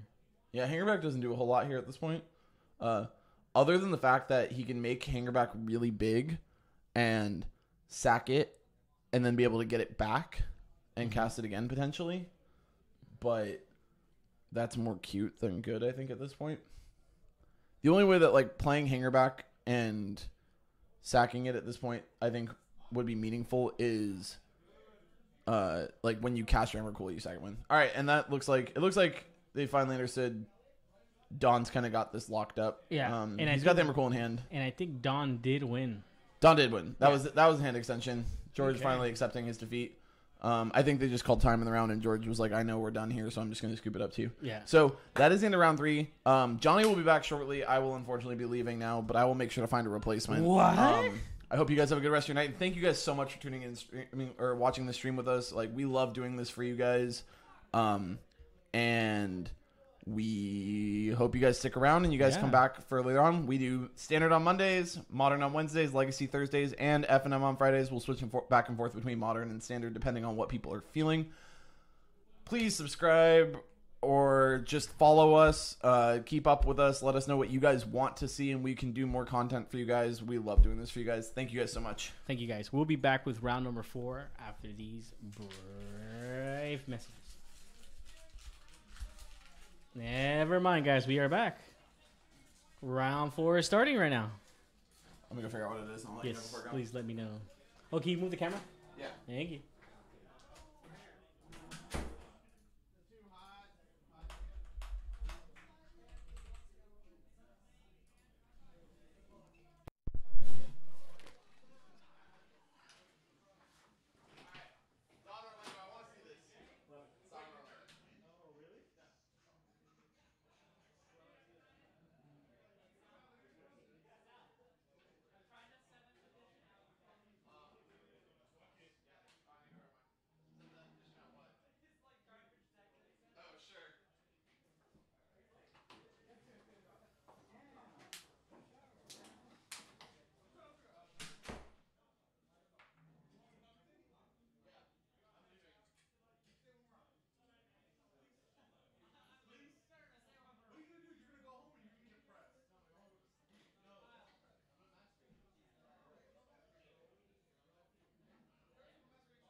Okay, so welcome back, guys. Sorry. On the right, we have Don with KCI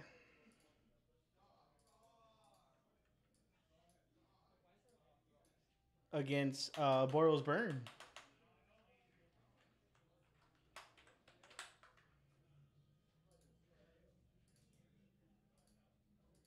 Uh,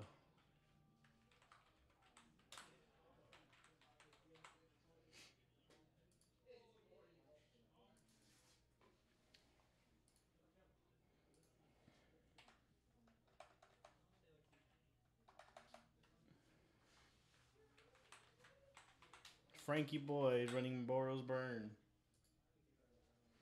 And here we go. Elves is actually playing against Jun right now, so that's going to be a pretty good match. And I I think Frankie Boyd kept his 7 because he had a good hand, so he's going to keep that. Don is shuffling his deck. Don's been in Magic for over like I'm gonna guess like 6 years. He's been playing for a while. So anything you guys like or anything, send me some cool stuff, guys.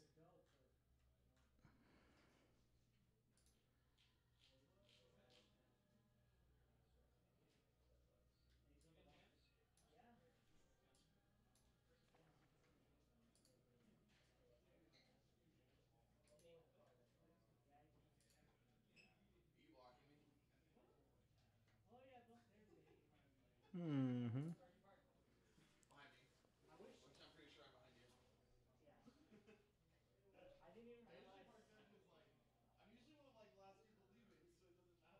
No, you leave it like 9, dude. Mm.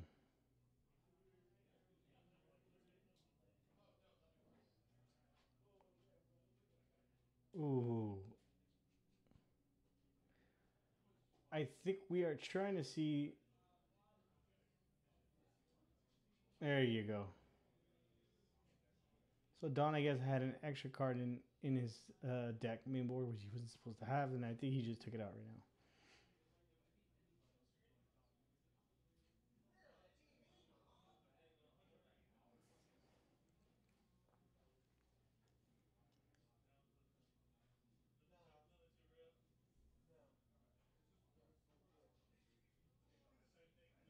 So now Don. Okay. So we are on round number 4.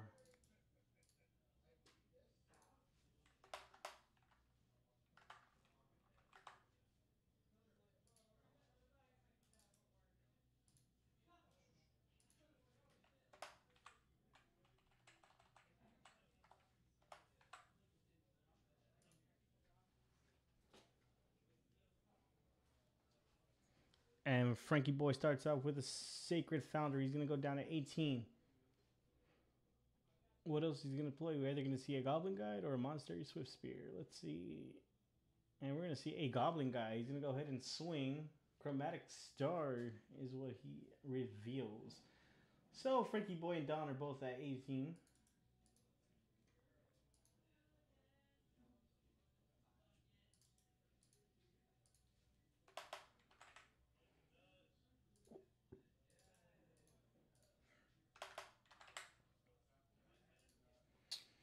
He's gonna play the Goblin Guy. He's gonna pass. Ooh, and Don with a real explosive hand here.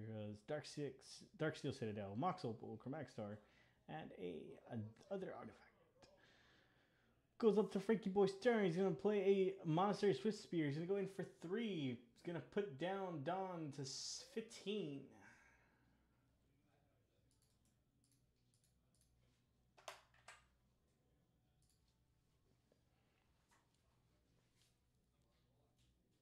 $17 to 15. Sorry.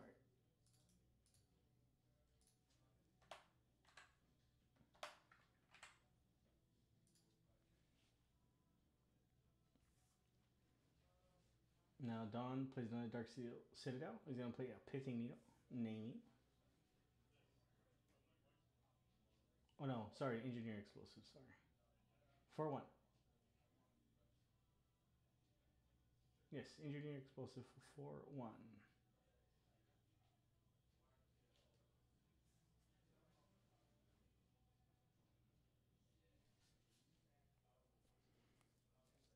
He has a scrap trawler.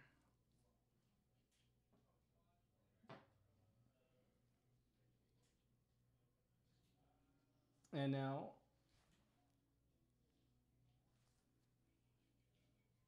Frankie Boy goes down to 16.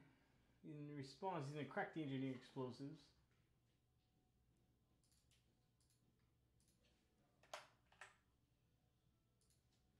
It just looks really good for Don right now. Untap, upkeep, draw.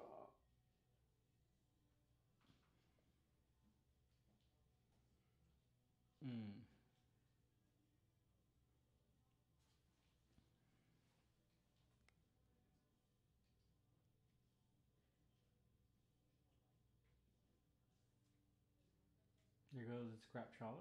He's going to go down to 13. Don goes down to 13.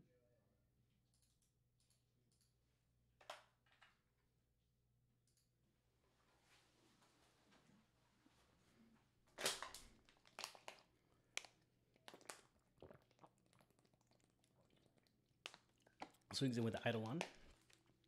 So now Don here. Oh, he's gonna put out a double Eidolon out. Wow. And he's gonna Frankie Boy is gonna take 2, which is gonna put him down at 13.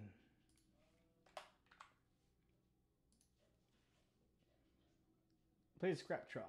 He's gonna take 4, which is gonna bring him down to 7.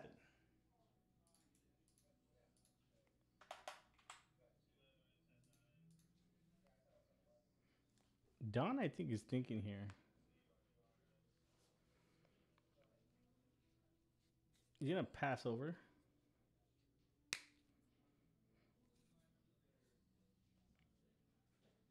This looks really weird. He's going to double block. 1. Oh, and they're going to trade. And I don't think that... Oh, he's going to put another Eidolon.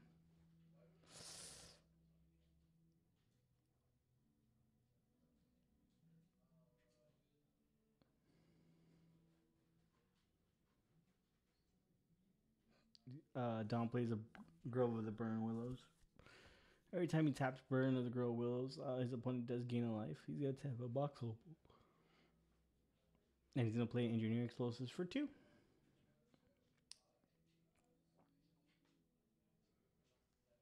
And Don's going to go down to 5.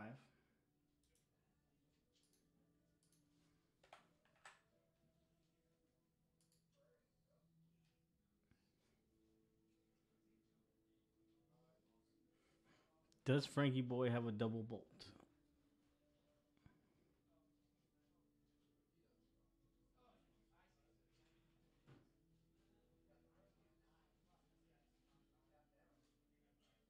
He's going to play a Goblin Guide.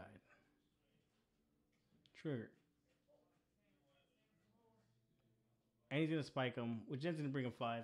And what a play by Frankie Boy. And what a win.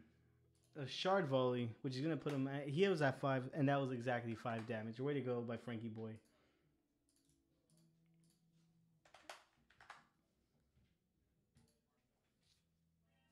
And now we're going to go to N, and we're going to go to sideboarding now. Frankie Boy leading it, 1-0.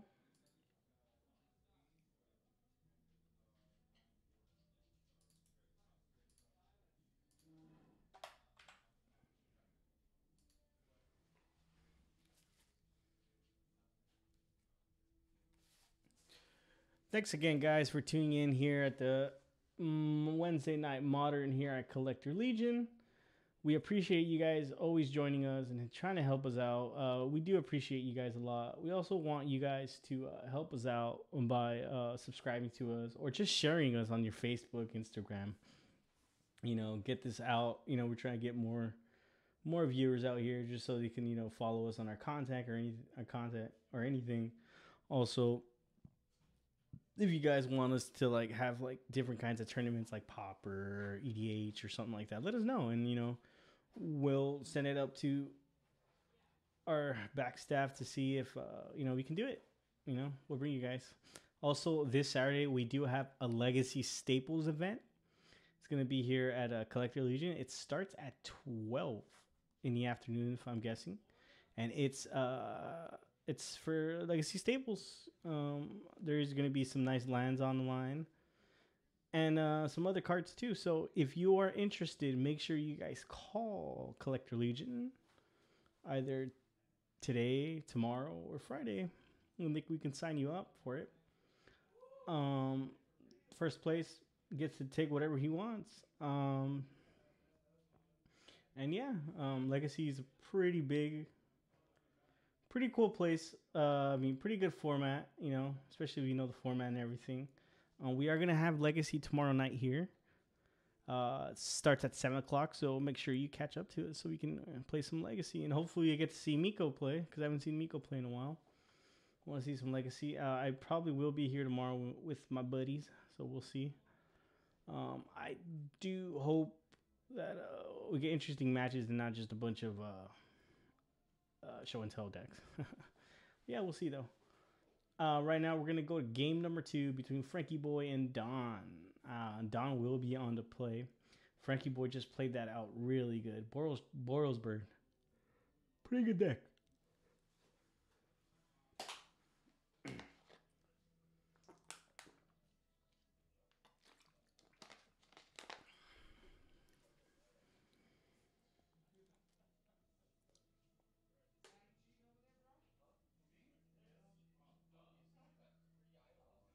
One, two, three,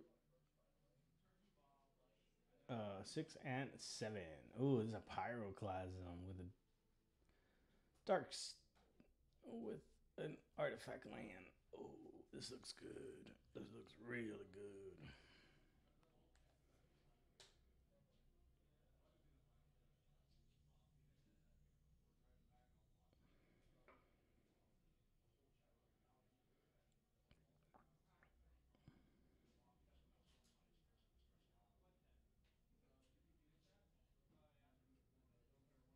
Mm-hmm.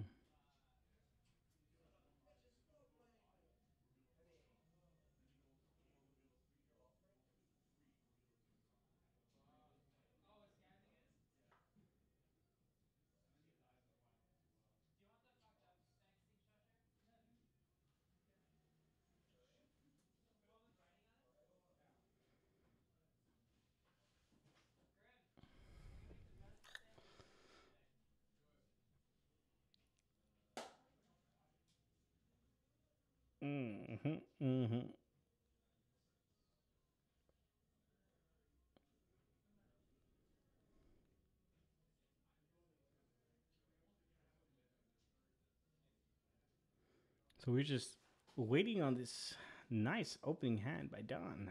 We're just getting in there.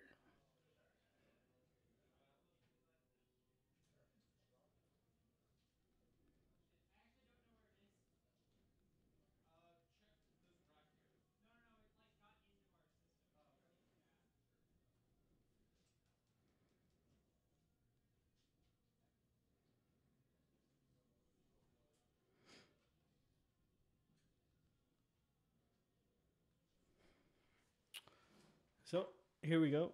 I think Frankie Boy's just checking out the Scrap Trawler. Scrap Trawler, really cool guard. And here goes.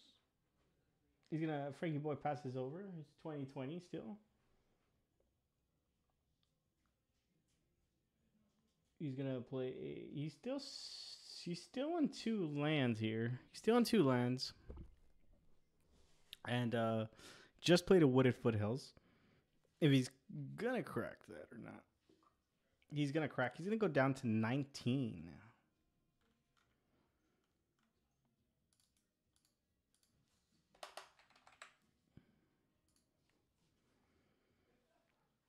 And let's see what he's gonna play.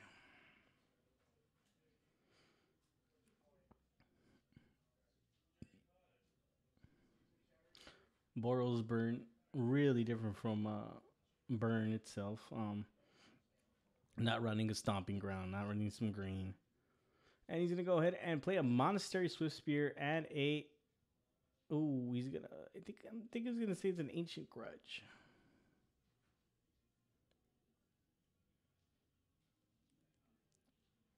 And he's going to swing in for 2, bringing Don to 17.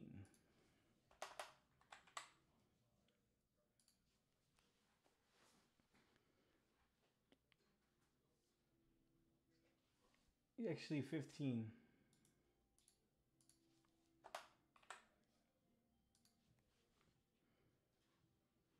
And he's gonna play 3, and there goes the scrap. Another scrap trawler. Oh, nice! And Don just has pieces for days. Passes over back to Frankie Boy. Frankie Boy draws a card. He's gonna. He has a Bloodstained Mire.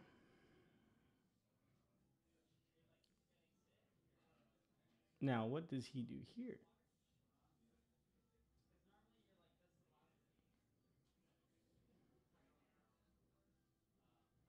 Really thinking here what he's gonna do.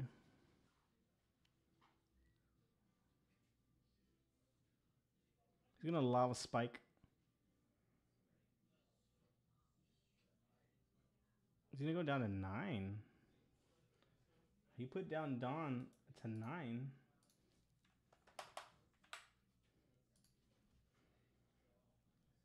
And he's gonna go in for a 3.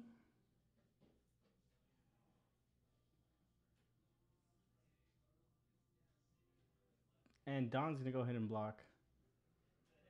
So Don's still at 9.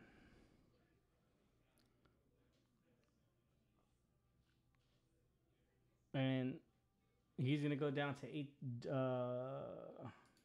Frankie Boy go down to 18.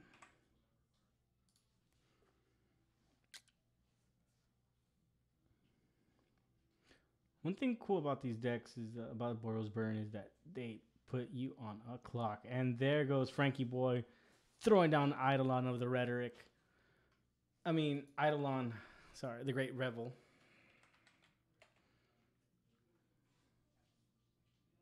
Bring up Eidolon of the Great Revel here. Pretty good card. Just got reprinted in Masters 25.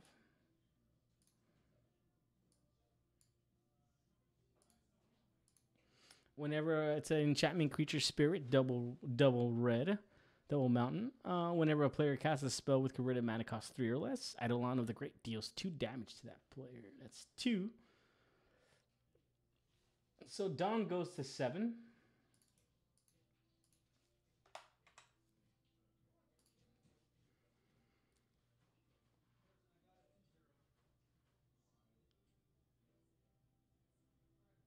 Oof.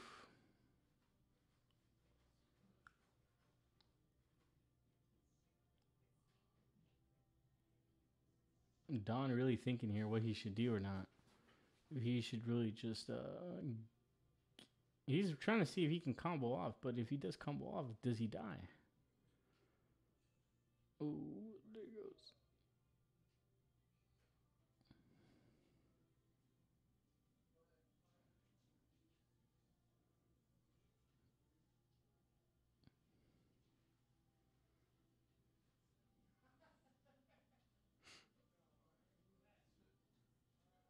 He's gonna Lava Spike him. Putting Don down at 4. And he's gonna pass turn.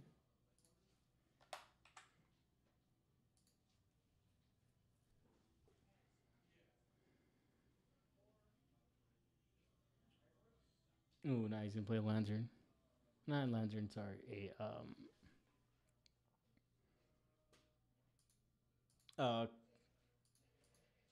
He's gonna play a clan.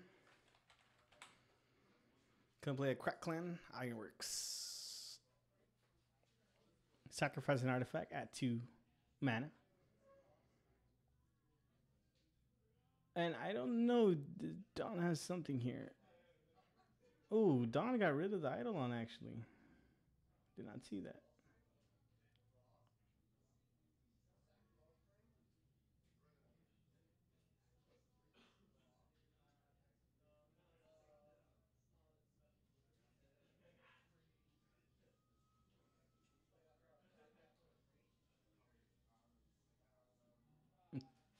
Don explaining how he's tapping that for a green.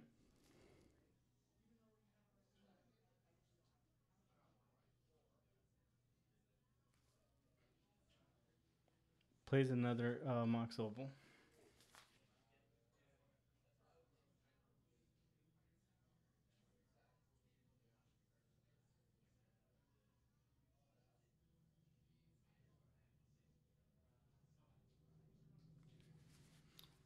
So we're just really seeing this. So I think Don is actually going through the combo right now.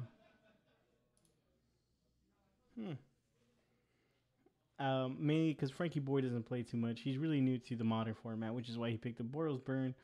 He likes running mono red. He likes the mono red type. You know, it's pretty fun for him. So he's pretty much gonna go through. Don's pretty much gonna go through the KCI combo and just to show Frankie Boy how it works and stuff. So yeah.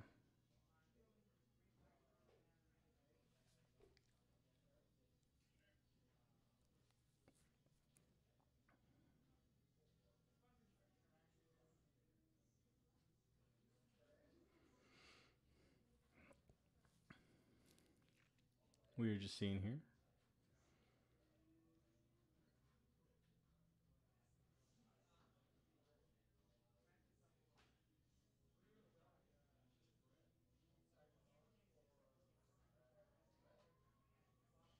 Just gonna sack the Mox.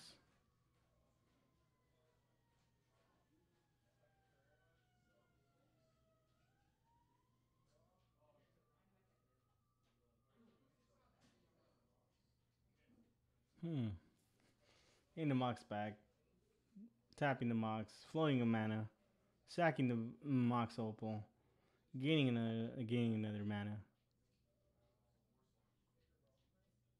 He's gonna play another one again. Draw a card. Sack it. Gain 2 mana.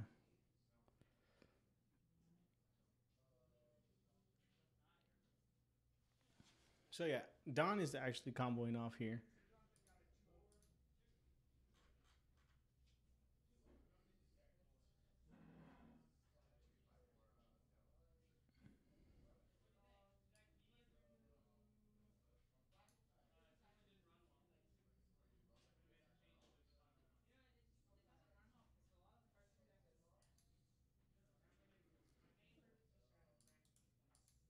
Don is also running this Icor will spell with spelling.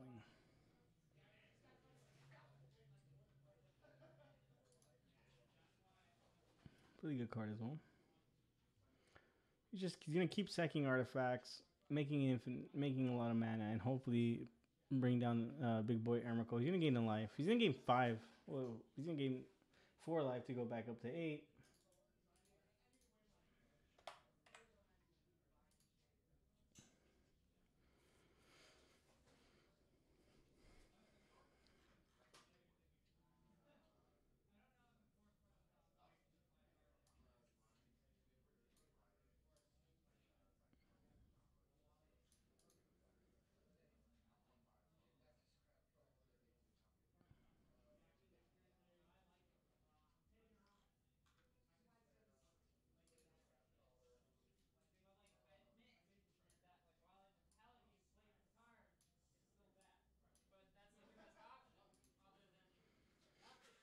And he's just going off.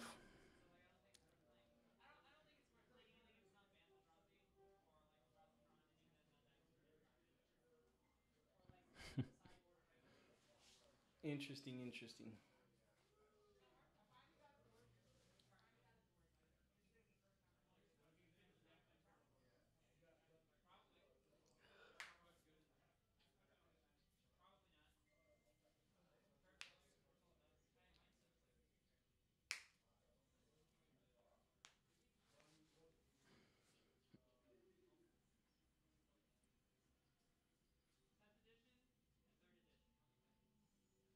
And Don trying to see here. He's gonna play a Mox Opal. Mox Opal gets there.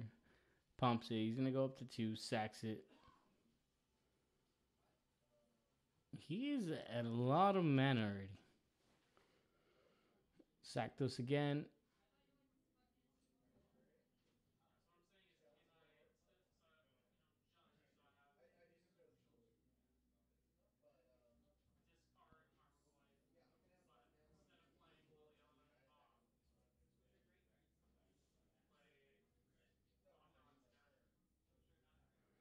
So Don is explaining him the whole Frankie Boyle, the whole combo. That he's gonna generate a bunch of mana and then just play Emrakul. And that will do it. They're gonna go on to game number 3 with Frankie Boy on the play, which I think Frankie Boy is gonna have a pretty good upper hand here.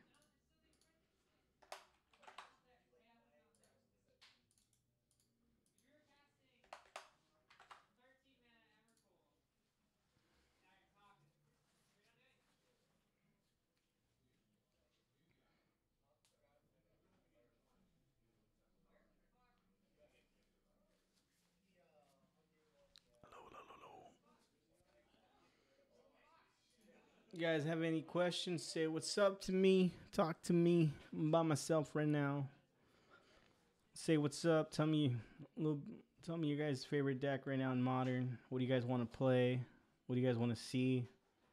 If there's a deck you guys want to see that you guys saw tonight. You guys want to see it again? Let me know. I'm down to put it up. But I do want to see Jun Elves again. I want to see Jun Elves versus Jun.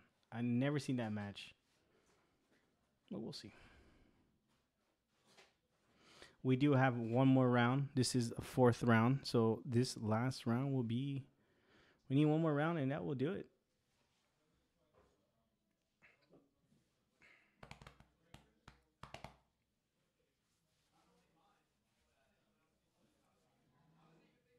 What would you do if I sang out of tune? So Don pretty cool, just explaining the whole combo to Frankie Boy. Not bad. I mean, I always thought about running KCI too, but I'm not sure if I ever want to. I feel like that deck just takes too much.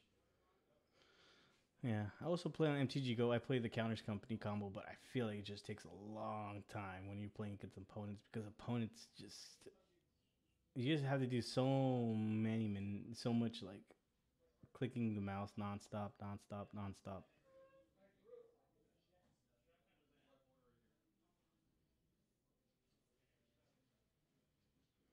And Don got up because he has a problem with one of his cards.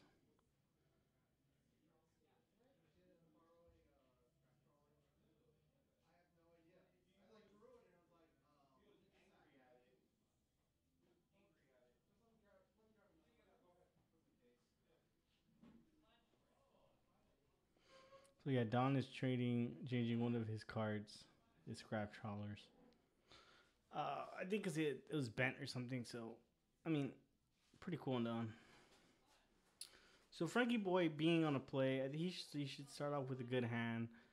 He should start out with a land, either Goblin Guide or Monastery Swift Spear. Then second turn, if he has another Eidolon, start ripping heads. Put Don on the clock as soon as you can.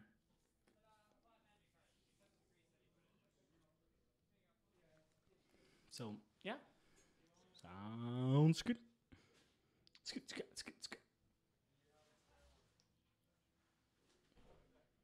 How about you guys? What kind of music do you guys like out there, huh?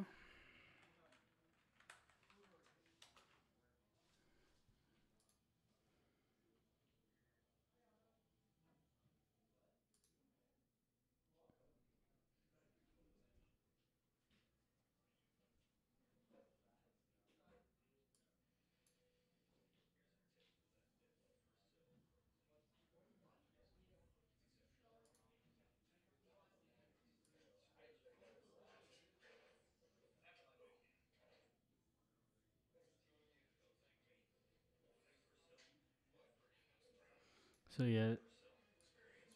Not bad.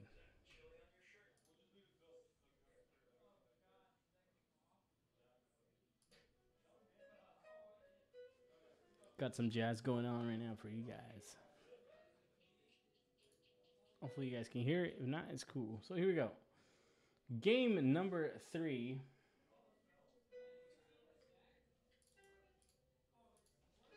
Between Frankie Boy and Don.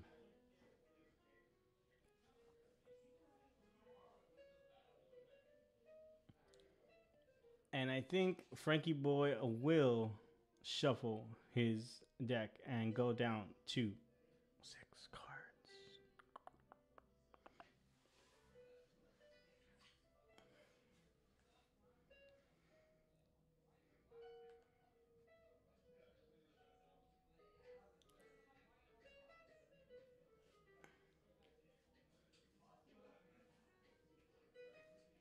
Balake. Give me feel, give me fire, give me.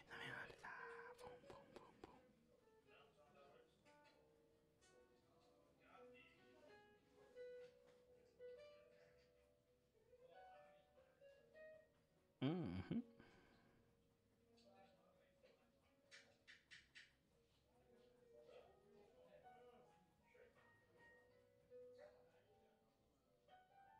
And we are going to start it off with Frankie Boy, Tiki 1, going down to 19.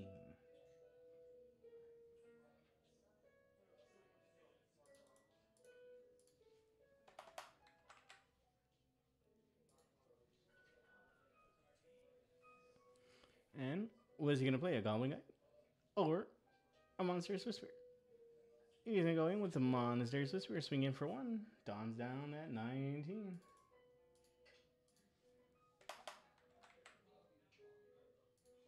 Plays a Chromatic Star.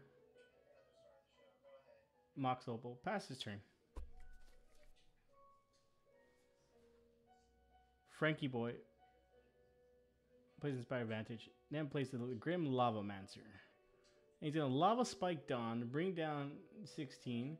Then he's going to go down 2 more by the Monstrous Whisper. He's going to bring him down to 14.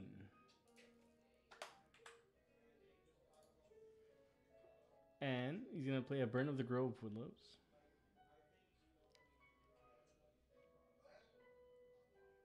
He's going to pass over to Frankie Boy. Frankie Boy draws a card, plays a Wooded Foothills.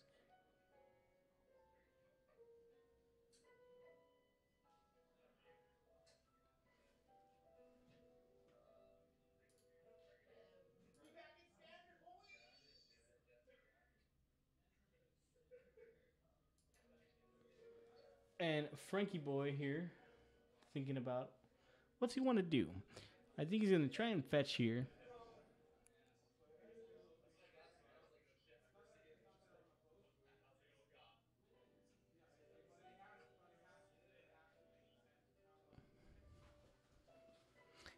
Frankie Boy fetches, goes down to 18.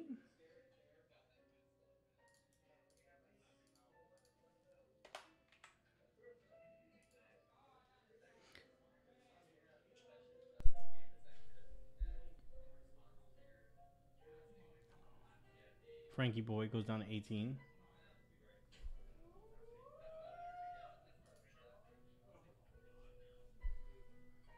Sorry, guys. I had you guys mute. That is my fault. Thought I was talking here, but I wasn't. Okay, so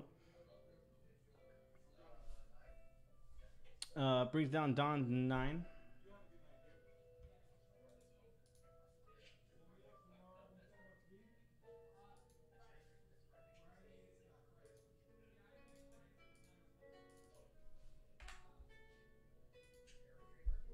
He plays a Dreamer. Taps a Mox Opal for green. He's going to play... Oh.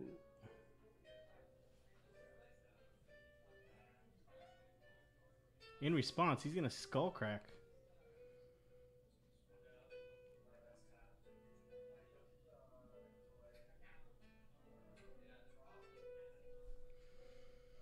Putting Don at 6.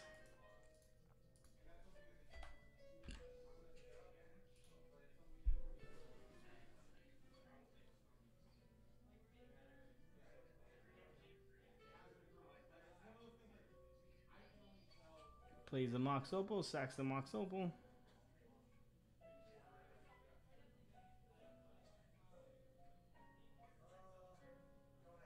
He's gonna go ahead and pass over to Frankie Boy. Frankie Boy draws a card. Is there anything good?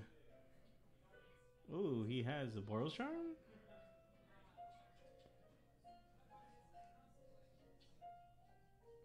See, Frankie Boy really thinking what he should do here.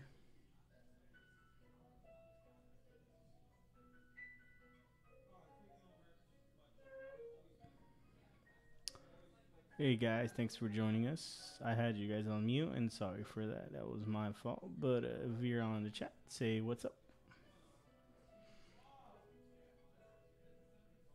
And we'll see how this goes.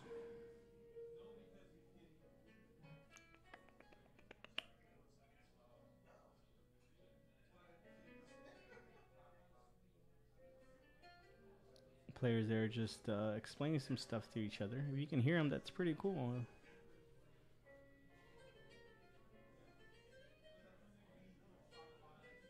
Frankie Boy really thinking here. If he has a brain, he's gonna lava spike Don. He's gonna go down to 3. Swing in.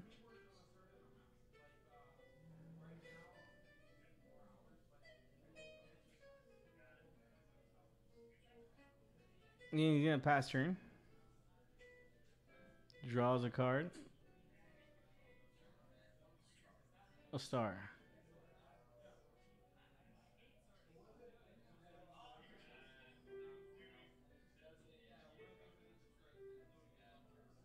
He's gonna stack the chromatic star. Draw a card. Oh, grow with the burn willows. Not that way he wants to draw.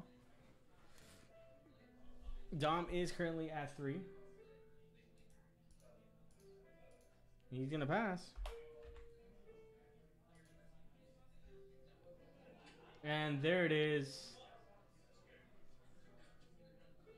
Frankie Boy takes it 20.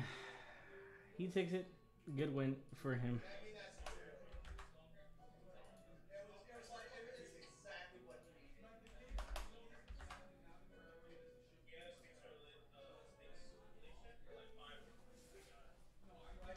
And that does it for this match. I will go out there and see if there's another match. Thank you.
Hello, everybody. We're back here.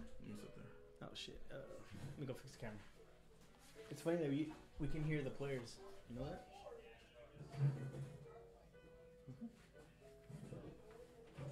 Yeah, but we're not supposed to.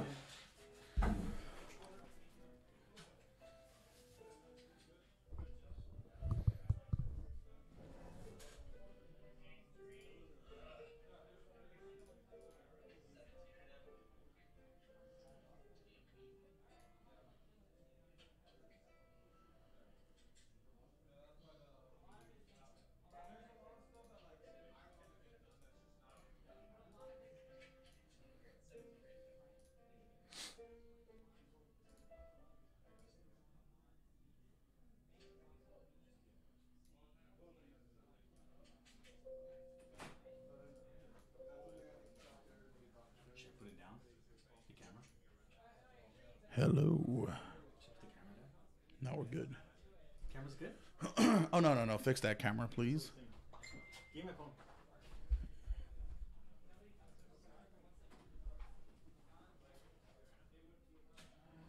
All right. Looks like we're getting into game 3 here with... This does not look like the people on screen. To the left of the field, we have Benjamin Cortez. Benjamin C.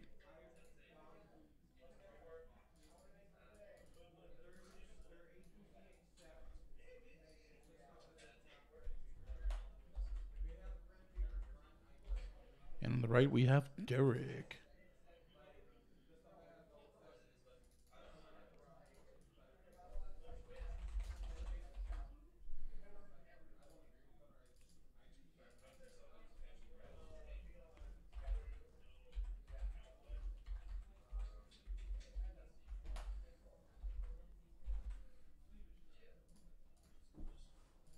I believe that's everything we have set up for these two people.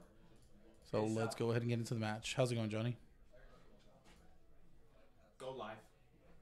It is live. Okay. I don't know why Johnny's saying to go live. It's already live.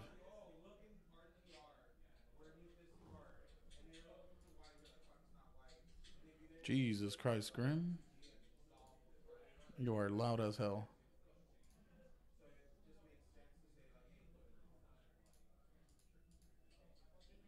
There we go, ladies and gentlemen. We have everything up on stream.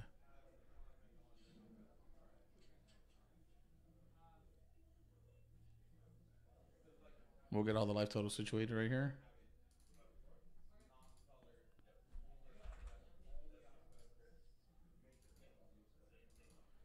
Johnny over there struggling a little bit with the... So I believe their live totals are 14 across. This will be their live totals in case they... Well, this is what they're representing on the board with the dice, so we'll see.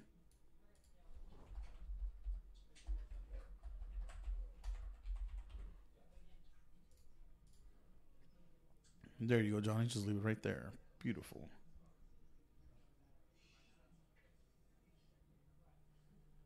Yeah, Elf just, he ended up playing me earlier this round, and he ended up beating me out with double Shaman of the Packs for the win. Really good deck. That was with a Golgari Charm, board wiping his deck early games.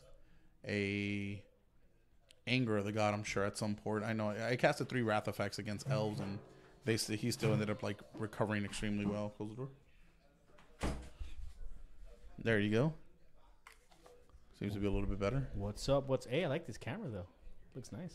Yeah. See, like a lot of light isn't bad. It's just usually this glare thing happening that's a little bit messed up. Mm-hmm. Besides that, everything's fine. So what's up, man? Not much. How you been, dude? Wrestling minute. Wrestling minute. We're gonna do that again. Generico came back, dude. El Generico? El Generico, I forgot. Yeah, you mean Sami Zayn? No, it's Generico. I don't even know who Sami Zayn is. Napoli. So yeah, Derek is mana screwed. Oh, is that what's going on? Yeah, I mean it looks pretty bad here. Yeah. Trying to get the life totals situated. Were the life totals up on the? They're right there. Oh, there it is. That's the game apparently. Yeah. Derek, Yeah. Benji taking this 2-0. Benji undefeated again. So Derek cracked his fetch in response. He gave him Mind Sensor. So Good job, Benji. Yeah, he's been blowing people out with Aven Mind Sensor all day. dude, Aven Mind Sensor is just a really good card. Yeah. So that's very interesting how these games work out when Benji comes around. Yeah. So round 4 can start right now. So I think you should head out there. Oh no, Round I 5. I dropped. Oh, you So dropped? okay. Yeah, I dropped. We're going into round 5 now. All right, let's finish this off good. I know, right? Actual have. I mean, Kyle was here earlier on. Thank you, Kyle, for Yeah. covering. I'm And- trying to but, get Tyler to be the second commentator. Believe it or not. But I messed up. Why? I had it on mute for game 3 until I was like, oh, Really? it was a KCI match, so you know. Oh, it doesn't matter. Yeah. Yeah, it's one of those decks that just Yeah, but it kicks off by itself. but now you're here, so I'm happy. That's good. I'm happy to see you too, dude. All right. Anyways, what's up, man? We did the Modern 1K. How'd it go? Modern 1K was really good. I started off extremely bad. I ended up going 0-2 in the first 2 rounds, losing to... What were the decks? It was some... So I know Tron was round 2. Oh, I lost to Infect, Miko. Me. So shout out to good old Miko for actually winning the whole thing. I'm not sure if you mentioned that earlier. You got first place. Yeah, so Ami ended up winning. I ended up actually playing him round 1, and he turned 3'd me with Infect. Yeah. And then I ended up playing against Tron, which is my bad matchup. As you guys know, Yeah. I'm on Jund. So when I played against Tron, it was pretty bad. I still fulminated him and everything. I still think you should have played Abzan. Yeah, it's been the ongoing thing that people keep. Are you playing Jun right now, or did you go back to Abzan? No, I'm still on Jund currently at the moment. It's still good. I mean, it's I don't hate it. You know. I still think you should play Jun. Same. I mean, I mean Abzan. Correct. I think you're just better with that deck. You know. Right. You're an Abzan player. Yeah. So, but after that, actually, though, I ended up winning. I ended up like going uphill, just starting to win again, and I just needed to win my last match, and I played against Burn. Oh. So. Anyone that played Burn that day. No, wrong. I'm lying. Sorry. I played against Ami. Oh. Who was running the Burn? No. The green. No, he was running the Eldrazi? Eldrazi, like the Stompy Eldrazi deck with Oh. So like I was on the Red Green play, Monsters, but he right? opened up with Serum Powder. Oh. No, so he Serum Powdered, played a gemstone or the cavern, whatever that it enters, and you like exile a card. So on his turn 1, he actually went Matter Reshaper, go. Yeah. And then his turn 2 was Thought-Knot Seer. And then his turn 3 was Smasher, 4 Smasher, 5 Smasher. Serum Powder's pretty good. Yeah, so that Serum Powder deck is actually not too bad. I ended up enjoying it. Plus, Ami's like a really good pilot with the deck. So it was what it was. You know, it's not too bad. So You can. Laughing Palooza here with the cheers. Thank you very much. You can actually Put what now? the volume down so they don't hear Which part? the people out there. Is that what we're listening to in the background? Yeah, it's them. Yeah. How did you turn it down before? I just put the volume down. Just put the volume down. Oh, just this volume here. Yeah, Sounds good. No worries. because I was playing some nice jazz music. Yeah, I had it on earlier on. So. But yeah. This ended up being very interesting. Derek ended up getting mono screwed here. Benji taking it actually. So I might have to put Benji up here on stream again. Let me just message our guy up front. I can go out there and see. I need some air. You need some air? Yeah. Yeah, it does get a little clustered in here with my big ass in here. I mean, I didn't say that.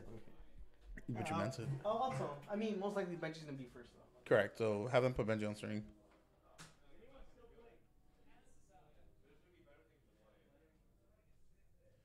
So let's see if I won this Raz. What is this Raz for?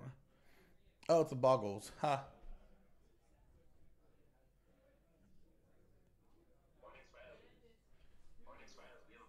Deck minus the lands brought to us by Ben B. We have 52 spots. 2 of those spots are for me for video.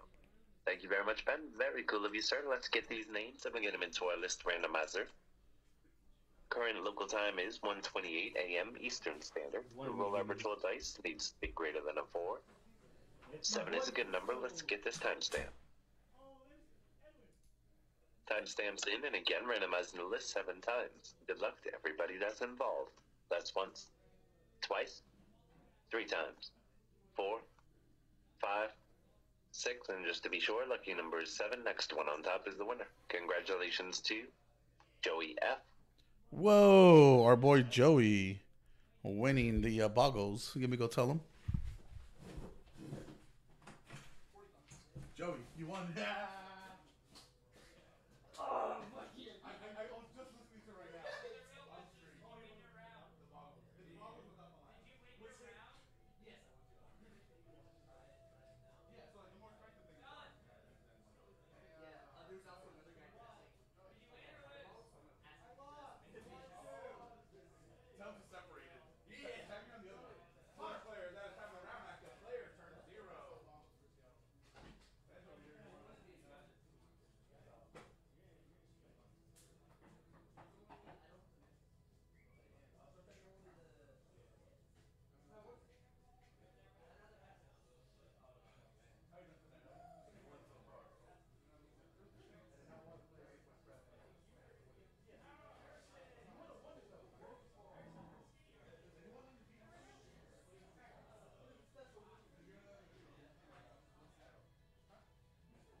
Yeah, we're good.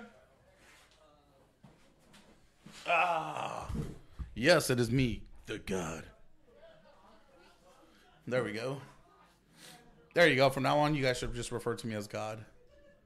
Much appreciated. So here we do have Benjamin Cortez, but Benjamin is on the left this time. Orlando's on the right. Everything's good? Yep, we're all good, dude. You did a good job. Much appreciated. Oh, hey, you should look up those Sarah Avengers What's our Avengers? on Rats. Did you win them? No, like, have you seen them? No. I'm gonna tag you on them. Okay, everybody's too addicted to that razzing shit, and I love it. It's good. You started it. Well, actually, you know Wagner, just like fuck his deck. Oh yeah, he's just I mean, Grim tried to hook him up with a decent price, but he was still like, nope. Which I don't blame him. It is what it is. Here you go. Look it up. Look it up. Look it up. Here we go. We'll see who's on the play here. So who do you think is favored in this matchup? I don't know because Orlando's been starting off pretty good. Yeah, Orlando took a while to pick up this burn deck here, so I mean, it's Boros burn. Like, there you go. And there goes the Noble Hierarch, turn 1. oh yeah, those Avengers are okay. I know they're all right. I mean, I'm not in love with them, so Why aren't you in it? Why aren't you in it? I'll add in later. Don't worry. No, why aren't you? You just want me to do it now. Phil. I just ended up buying. I found some bobs for $65 Where? on the Rats page. Some guy binned them for $65 each. Yeah. So I ended up buying those. So I'm pretty good. Nice. Benji here led in with a Knight of the Noble. Reliquary. Yeah, so Turn 2, Knight of the Reliquary. So that Reliquary is a 3/3. Yep, and it gets out of. Well, I mean, it can still get bolted. Oh, actually, This Grimflare, I do believe, was a little bit greedy on Orlando's. I don't think he did. He fetch? Yeah, he fetched. Ooh, Yeah, so Benji should be at 19 now, so it's not too bad. Getting big creatures like this he against actually Burn has is a really lightning good. helix. He actually hit that light. He can hit the lightning if he plays the lightning helix. He actually hit. Well, he's gonna want to do it now while Yeah. Benji can't while it Well, still doesn't have some. Well, it still has it's some still, sickness. yeah, it's still a 2/2 though. I don't think he fetch. I So, do believe he fetched. He should have fetched here. He didn't. I don't think so. He don't think he fetched. But Orlando does go to 18. He's in a shock here. Mhm. All right, this is pretty good. So, like back to our original question, who do you think here has the advantage? If Orlando could like, oh, he's gonna. Oh, I don't know about that. Sure, I that's okay. It's ramp, so he wants to keep Benji playing fair. The unfortunate part about that was a shard volley, which means he had to sacrifice a mountain. yeah. So he's actually sending himself back here. I mean, Well, he has another line. his logic is probably set him back so that I can get back. Mhm. So he's going to quickly read here and see the power toughness of this Knight of the Reliquary. He's gonna tap green. Play a birds. Ooh, birds. No exalted trigger though. Imagine if birds had an exalted. It would be a noble hierarch. But it'd just be called birds. And birds of the hierarch. Birds of the higher. I wouldn't doubt they watch they make it. It's a 0/2. That was probably the inspiration for noble hierarch, to be honest. They just looked at bird and they're like, how do we make this better? So, ooh, sorry about that, folks. That's just my Christmas alarm. No. my Christmas alarm. There you go. Oh, he's gonna. What did he do? Oh,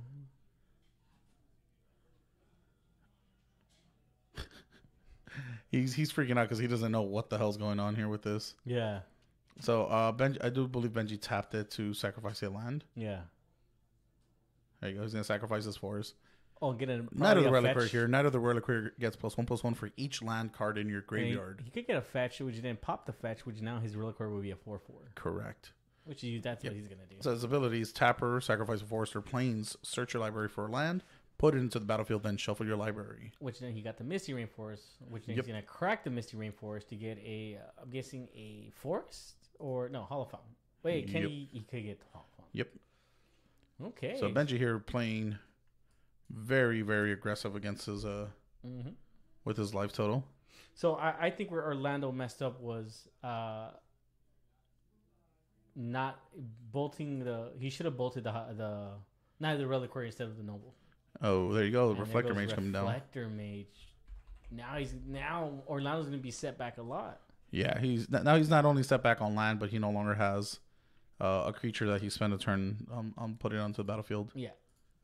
So it's a little bit awkward, but it happens, and what's a nigga gonna do?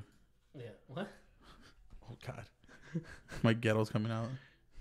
Yeah, so Reflector Mage here. When Reflector Mage is into the battlefield, return target creature an opponent controls to its owner's hand. Yeah. That creature's owner can't cast that spell with the same name as that creature until your next turn. There's a Reflector Mage banned in Standard as well.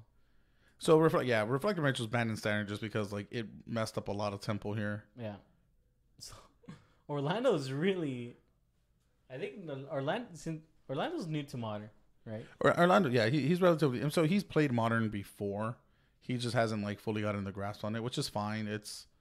He's undefeated so far. Yeah. So he's doing fine. He was just earlier checking what the actual life totals of everything was. I do believe if Benji gets this game here, he'll be able to take it. Mm-hmm. His sideboard is just 3 Kitchen Finks, more Scavenging Oozes. Courser of Krufix. Yeah, Courser of Krufix. That's main board. So oh yeah, if he ends up getting one of these here out with the Knight of the Reliquary, he's just gonna start gaining a lot of life. Yeah, and Orlando shocks himself. He's gonna go down to 16. Orlando has missed many. And Eidolon of the Great. So Orlando ended up playing. He had a turn 1 Mountain, turn 2 Sacred Foundry, but he used Shard Volley to kill the. We have it up there already. Yeah.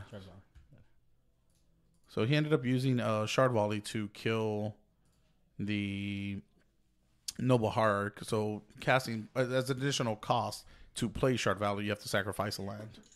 Sorry, Shard Volley. Yeah. Not Valley. Sorry. Salute. Orlando goes to 11. Orlando's going down here to 11 already, eh? So who's the burn player here? Orlando or Benjamin? Yeah. Orlando has another Eidolon. That'd be an interesting play, but I think he'd set himself back too much if he ends up playing the second Eidolon here. Yeah. Yeah, so Shard Volley here ended up not working in Orlando's favor. I think Orlando he set himself too much. I don't think he can get out.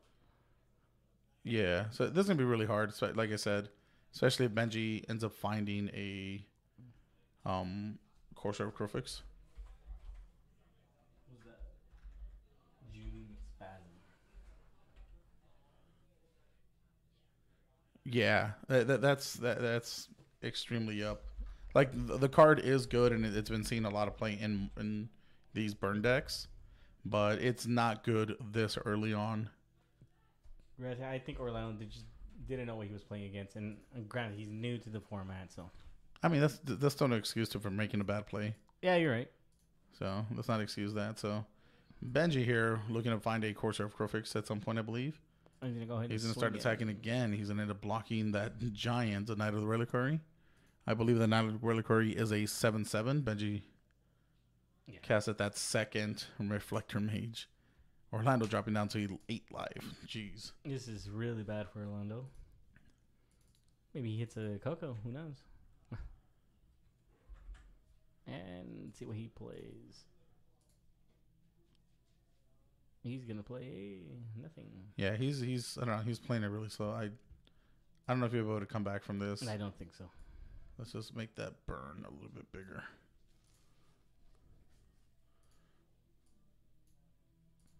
So yeah, he's debating here what he's gonna end up doing. So he's gonna lead with a Monastery Sister here leading the way. And yeah, like him missing that opportunity to kill the knight has really been punishing him. Now, that was the only chance he had. Mm-hmm. If anything, that Shard Wall should have gone after the Knight of the Reliquary, and not getting rid of it now has really punished him. So Benji's gonna be able to fix his mana any which way he wants now. That is another 7/7 Knight of the Reliquary going swinging in. Ooh. He's currently. Hand is also filled with creatures. Yeah. So he's gonna sacrifice that. Yep. He's gonna toss Swift Spear right in front of that Knight of the Reliquary, taking 4 damage, dropping down to 4 life from 8. Yeah. So we thought this was gonna be a little bit on Benji's, a little bit leaning towards more Benji's side. It was a Boros shard. Yeah. So although he does Boros Charms and brings it down to 10, he's gonna need like triple or quadruple bolts in order to do anything. Mm-hmm. Oh, you won. He drew 1. He still has that very, very awkward Grim Lavamancer in his hand. Yeah. It's been bounced twice already. He hasn't been able to play it. But you play it this turn, right? Yeah, he could. He'll be able to play it this turn, correct? So he's going to leave with the land here. He's Bloodstain. going to fetch. Gonna Dropping. go down to 3. I really hope Benji's running some jank stuff and plays a bolt against him. That's my stuff right there. Stop. Yeah. Oh, pissing wolf on it. Yeah. I mean, that'd be really great. I mean, he actually... No, I think he's fine. He knows he has this like in the bag. The MG. So Goblin Guide, Grim Lavamancer. Grim Goblin Guide, Lavamancer. and Eidolon. So What if he played Eidolon first and then everything? no, he played it last. He's gonna respond to the Eidolon. Yeah, there you go. He's So. spell caller. Does he? Oh jeez, Benji, there double path to exiles. Yeah, dude. that would do Yeah, well, it. he should exit. Yeah, he's gonna concede here. And we're gonna go on to game number 2. Jesus Christ, Benji. So Benji's sideboard, how does it look?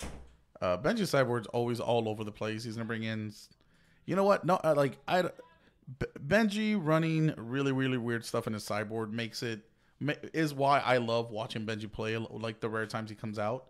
So we might see him bring Eidolon with a great rhetoric, rhetoric or whatever. Eidolon rhetoric. Yeah, we might see him bring in that. We might see him bring like Aven Mind Sensor. Yeah. Well, I thought even Mindster was main. Or no, he sides 2. Yeah, he sides too, He sorry. sideboards too. So, knowing Benji, he's just gonna bring in all types of jank stuff that he's not gonna be prepared for. We will see some form of spell callers come in. Spellcaller. So just keep him off of. Will Spellcaller be a good card against Orlando though? If he opens up very similar with a turn 1 Noble and it survives somehow, I do believe that is a great card for him to play. I do hope. So Orlando here, looking at a sideboard guide really quick. I do hope that Orlando does not bring in. Does not use that Shard Volley again like he did. Yeah, that Sharp Volley, it's still good though. Like It's late good, game, but it slowed him down. Yes, we can all agree on that. No, you guys can't. No, like, I'm perfect. I'm perfect. Only I can make these amazing Like calls. Mr. Perfect. That's true. Mr. Perfect was perfect. Daniel Bryan at WrestleMania. Can't wait. That's gonna be amazing. I can't wait to Asuka versus. Oh, Charlotte. Well, I Yeah. heard she got injured. Oh, she has like some virus or something. I don't know if they're doing the work. Yeah, they should be able to recover there. Not too bad. Not too bad. And then Ronda Rousey. Ronda Rousey. If any MMA fans, Ronda Rousey will be at WrestleMania this Sunday, right? Is it? No, next Sunday. Are you sure it's next Sunday? I hope. Let's see when look it up. WrestleMania is. Yeah, April 5th, right? April 34th? 12th, yeah. Has it really been 4 years since Daniel Bryan won his thing? Yeah, dude. Man, am I tripping? Yeah. Oh, the 8th. 8th. Yeah, we still have one more week. No, because the 8th is a Thursday. It's not a... No. Look down. No, look down at there. Oh, yeah, I'm bad at Yeah. this. There you go. Yeah, so it's not till the 8th, yeah. All right, so me and my cousin were worried. My cousin's, like, still is currently pregnant, and we thought it was going to be this week. So we were yelling at her. We're like, you better not go into labor during WrestleMania, or we're going to pick the name for that kid. You know, you name him. Kane. I don't know, dude. X-Pac. No, you can name him Viscera. Wait, no. Viscera. Viscera? Yeah. Oh, God. Or Midian. Or the Blue Meanie. Just call him The Blue Meanie. God, I haven't heard that in forever. What's that doing up there? Oh, yeah, I was going to tell you about that. So, anybody not knowing, Team Eat a Deck will be...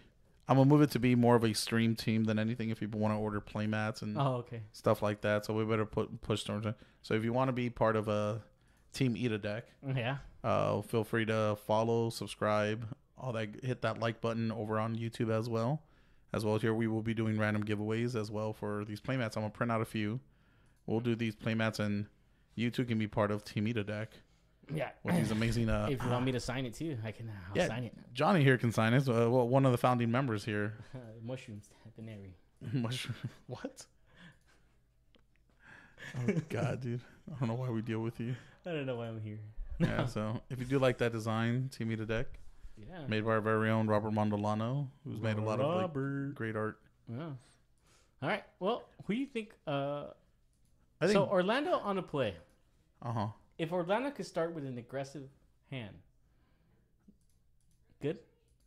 I mean, so like, in order for Orlando to like have this game like in his sack, he's gonna have to go turn one, Gobbledygook swing, hope that Benji doesn't reveal a land, then go, and then Benji does like Noble, then Benji can go, then Orlando can go like fetch shock, Searing Blade, swing in for 2 more, and then Benji's already at 13, and then if Benji plays a 2-drop or another Mono Dork or whatever it is, like Orlando can still go creature or bolt spell or hold back for a Helix, and Yeah. like like he would need like something similar to turn 1 Goblin Guide, turn 2 Searing Blaze to answer a Monodork to keep Benji back. As long as he's able to get rid of Benji's Monodorks Yeah. for the first 2 to 3 turns, I think he's 100% fine. Yeah.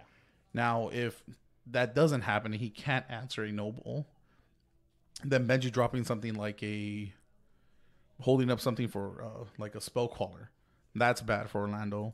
Him dropping another Knight of the Reliquary is very bad because Turn 2 Kitchen Finks. yeah, a Finks is really, really bad for him. So this can, yeah, he's gonna really need to be smart with his hand here. I think Benji kept, right? Yeah. Orlando only getting down to 5. Yeah, this is really, really bad for Orlando. So Benjamin does run Coco. It is a ban Coco. Correct. Okay. Benji does have Coco Does he in still here. have the Zuza combo in there or no? Or Yes. he does. Okay. Yeah, so he can still play Asusa Lost but Seeking. So this is looking very familiar to like game 1. With Ramanap, gotcha. Yeah. Okay. So Yeah, it does look good. So what is this? What does this show that Orlando probably does not have? yep. So if Orlando can't answer this Noble Hierarchy here, he's gonna be in a world of hurt. Yeah. Catch these hands. Catch these hands. Oh, guess what I did here? What you do, dude? That Rey Mysterio might be Braun Strowman's partner. No, I got a better one. What? Well, it's the Big Show. Nah, I don't like Big Show. Oh, I love Big Show, He dude. should retire. He's done. No, I've loved Big Show since WCW. I did too when he was called the Giant. The Giant. Yeah. And he had no intros, just him walking out. Yep. So, Orlando's here going to attack with a Grim Lavamancer. Oh, and he's stuck on 1 land. He has 2 lava spikes and a lightning helix. Is Benji at 18 or 19? Benji is at. Oh, there goes Courser Crufix. Yep, there it is. So, yeah. So, this is going to be the game changer here, like I mentioned earlier in the last game. Benji being able to land one of these Benji is Courser. at 19. Sorry, Yeah, this is going to... he's gonna Rift Bolt. Do you think he should have used the Rift Bolt or no? He can't kill the Courser Prefix. Or the Noble? He's going to kill the Noble here. But he doesn't. He just went straight for face. He did end up going up top. Oh, that's very interesting. So we're going to see how that ends up working out. So is Benji at... He's gonna lava spike him. Gonna go down to 16. Is he gonna lava spike him again? No, if you lava spiked him, Benji's dropping down to 12. Okay. So Benji's going to play here, gain a life, and then fetch and lose a life. And then once it enters, it's going to gain a life. Yeah. So there's a lot of little things happening right now. Yeah, so. Yep, he's searching for a basic. He's going to go up to 13 life. Yeah, and like something like Corsair of Crofix is very hard for Orlando to deal with since it's a, like, you know, it has a big, she got a big booty. She can not lie. Yeah. She's a big booty Centaur. Imagine if you were a Centaur. Well, which Centaur. half? Centaur. Which Not half? Centaur. Which half would you want to be the Centaur? Because you can have human legs and just have like a horse torso. No, never mind. A Centaur has to have horse legs. I go Ignore with- me. Yeah. I don't know. It's kind of weird though. So Benji's Imagine- here representing Coco. I'm just thinking about having horse legs. So Benji here representing Collective Company, which he went ahead and shut Ooh, off. Voice of Resurgence. Does he run Renegade Rallier? I don't think he does. Ooh. Ooh. This board state looks really good. And there Orlando throwing the card saying, oh god. Yeah. Oh, he's gonna block. Nice. Ooh, it's very nice. So Benji did that during combat. So that's what a few of us were talking about earlier. Like, Benji is better known as an EDH player, and he he rarely comes out to play stand for Modern. Mm-hmm. So he put this deck together like, 2-3 days ago. And he was just like, you know what? I'm going to try this out. I'm going to see how it works out. And he does a lot of really unorthodox things like that. So how Night of the Reliquary is what? We currently can't see Benji's graveyard here, but we will have Orlando it dies. went down to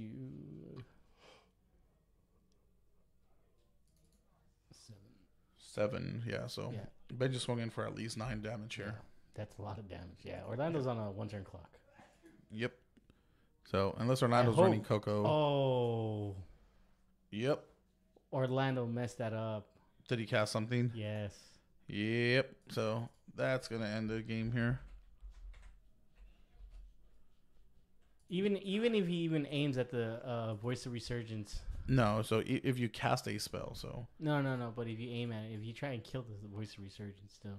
Oh, correct. Yeah, so voice so- of resurgence here. Yeah, it's bad. Yep. Whenever an opponent casts a spell during I your hope- turn, I hope he. Really or when voice of resurgence dies, put a green-white elemental creature token onto the battlefield with this creature's power and toughness are each equal to the number of creatures you control. Yeah. So this looks 4/4. Benji here casting Coco again, I believe. How? I don't know. I see. I just tap him in mana. Yeah. Oh yeah. Oh no. Oh, Gavany. activating Gal. Oh, Yes. Gavany Township. Really good card. See, mine though, I run black. I run Vault with the Archangel, which is lifelink damage. nah. Galvany Township's a lot better. So, I do believe this is game here. Unfortunately for Yeah. our good old burn player boy here, Orlando here. That's a 6/6. Yeah, that is insane, dude. That is a 6/6, ladies and gentlemen. Not including like Benji, like potentially being able to cast another creature from his hand. I mean, you can get Keswick Wilfer and just finish him off. But I mean, you should just swing wide. Benjamin is at 4. He played a Dry Oh, Arbiter no, he's here. at 7. Oh, you So- played Dread Arbor? Yeah. Oh God. That top card right there, because I mean I can tell it's a Dry Arbiter because of the art. Yeah. I don't know why people complain about that art. It's clearly a Dry Arbiter. Benji just swinging in with everything. He's going to go ahead here. If Orlando casts anything, Benji's going to have double triggers, and that is game. And that would do it. Benjamin Jeez. takes it 2-0, and he's our first place winner today. Yeah, so Yeah. Benjamin Cortez, Jesus, brother. Literally. That is amazing. Oh, he's Jesus' brother? Yeah, because I'm God. I'm Jesus, dude. I'm gonna walk away now. Yeah. I got really butthurt. Why? I'm gonna go check the next match. Yeah, go cry. Why'd you look scared? I was just wondering what the hell you were up to. I'm like, well, why is he crying?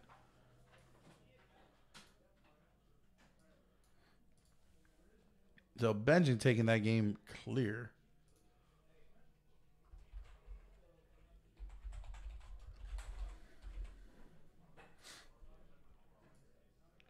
Benjamin Cortez being the clear winner in this matchup here. Ooh. Ooh. And here we go. We got another game setting up here. Player on the right is George. Player on the left is Sachin. Or Sanchin. Yeah, Orlando was crushing people with burn. Benji last minute decided, you know what, guys? I want to play Modern today. Let me go home and shower and see if I make it back on time. Rolled back in on time with his Bat Coco deck and went undefeated. This is amazing. John Elves, Counter Company. Oh, I know. Wait, who? John Elves versus Counter's Company. Sachin? Is Sachin on Counter's Company? Of course. I think so, yeah. I thought he was on No. Is that camera crooked? And I think it's your eyesight. Mine looks really good for me. Sure. Well, let's see if the blur goes away. No, I'm talking about the it's. I know. Are we sure? Are we sure he's not on Storm? Oh, I don't know. I believe Sachin's on Storm. Oh, Dude. he's on Storm? Okay. Why did he sell the Counter's Company? Oh no, he sold Storm. You're right. He's gonna be on something. He said, I didn't come off. Yeah, classic EDH player Benji. Just casually builds a deck with cards that he likes in EDH. strolls right on in and takes it down. Guilty Palace revealing an elf, and he's gonna play an elf. Oh God, I hate this glare so. Oh, it's a Nettle Sentinel. Oh, you know what? Should I tell him to move over? Nah, just leave him. I should have told him to move over. Boo, bitch, get out the way, bitch, get out the way. Oh, this match might go quick, so. So whoever has Sasha could get turn 3 combo. George can get turn 3 shit elves and just beat the crap out of you with it. Yeah, It's so easy. I mean, if I were to put my money on anything, I would give it a Sachin here. Yeah. His deck is a little bit more resilient to just going off, in like all its sense. Yes. Well, yeah. I would say he has 3 combos, but he only has 2 combos. So Right. he's gonna play a devoted. Ooh. Oh, he's representing turn 2. He is representing a turn 2, unless he has a path. He does not. Do we know the records for this match? 1-1. They are currently both 1-1. Thank you very much. Much appreciated. And this is their game 3. Oh, collective brutality. Get wrecked.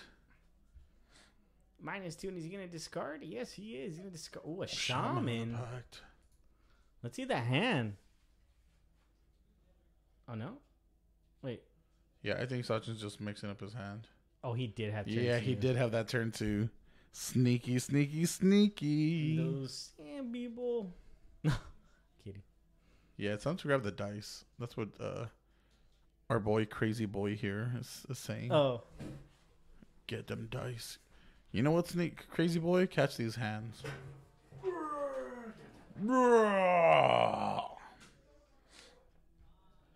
Crazy Boy, how's your leg doing? I know you've recently stumbled and fell into a bush. Would you like to elaborate to the chat how that occurred?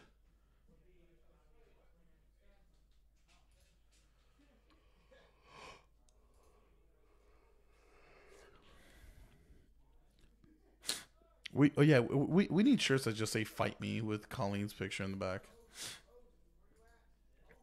Be totally down. Yeah, I think Johnny just made the camera a lot worse. No way, I'm right here. You made the camera worse, Johnny. Oh wait, so they're left or my right? Towards George. That's all you have to remember. Move it towards George. Good old Johnny. I love Johnny. But he's sometimes a little bit slow.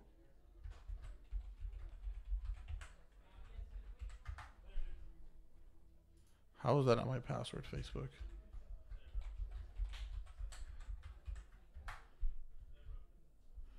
That was my password? Come on, man.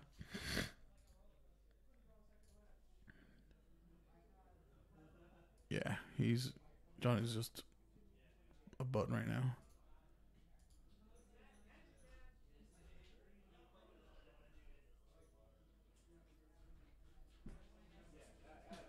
Down rip. Oh my god. You're supposed to move the actual camera. Oh, the actual camera. Yeah, like grab it and then just tilt it to Sachin. I know, Johnny. We love you. Don't worry.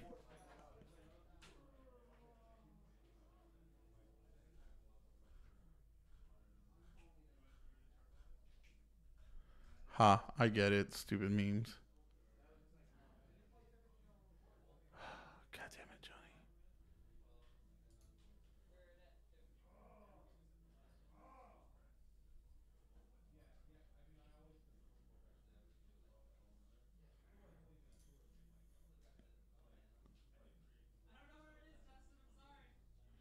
There you go, Crazy Boy. It's a quote, Crazy Boy. Yeah, so I missed a step and my face broke the fall since it landed in the bush along with my arm and knee. But my foot took the brunt of it because I rolled on it. And since my foot got better, I'm now sitting here with a 100. How does a rolled ankle equal you getting a fever? Let me actually look that up on Google real quick.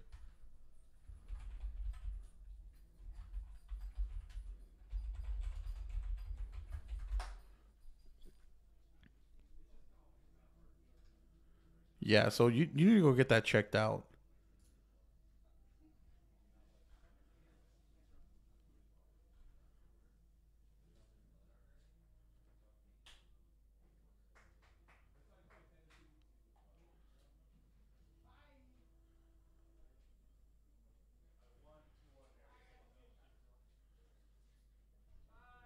Yeah, so here it says you should go to the ER.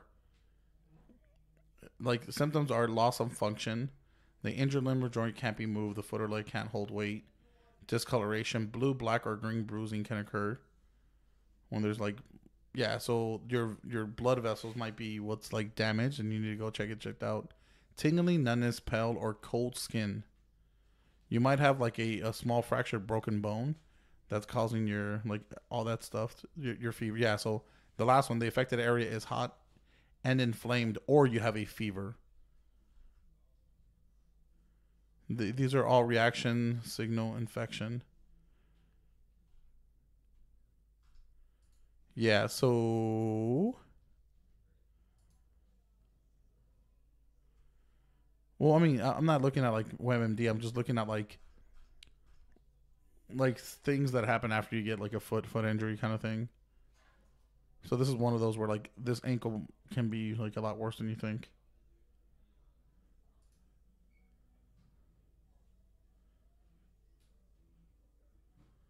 I think Sachin is going to win here.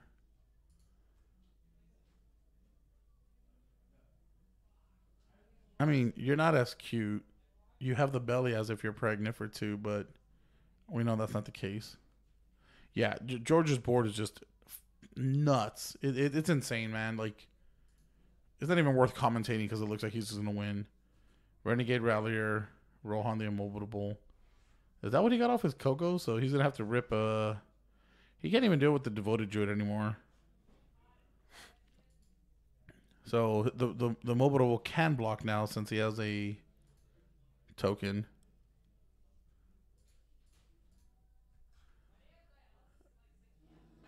Yeah, you should actually go get that checked out, dude. If you got a like everything's 100% fine. Like when I rolled my ankle, I had like all the symptoms, like damaged vessels and the ankle sprain, like bruising, all that stuff. Like it's normal, I guess you can say. But I never got a fever off of it when I rolled mine. Your fever is what's like could be really, really bad, dude. You really should get it checked out. Like things to test it, put a tennis ball on the floor and then try to step on it to stretch.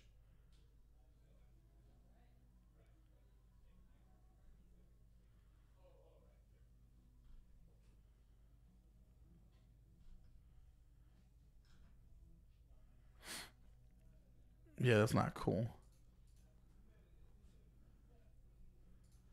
So, ladies and gentlemen, the important thing to take away from here is if you sprain your ankle and you get a fever, you should be going to the damn hospital, please. Yeah, Sachin here's at 3. George is at a healthy 18 here. Sachin could just win and storm off. Well, not storm off, but combo off with Vasir. Yeah, dude. Go get that checked out, man. Because just Google ankles, like bruised ankles and fever. And, like, none of the results are, like, good.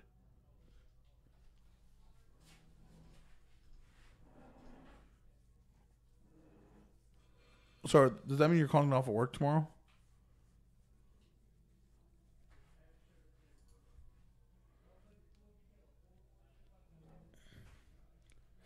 Carlo, we need to know if you're going to die so we can replace you as an employee. Trash. Come on, George. Just go wide, brother.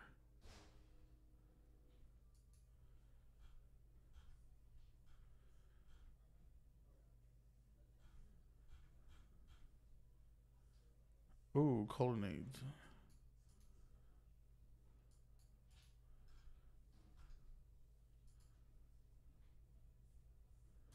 Notify me on this post, baby.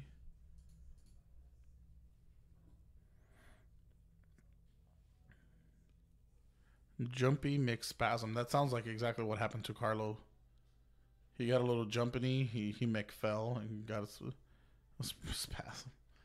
Jeez.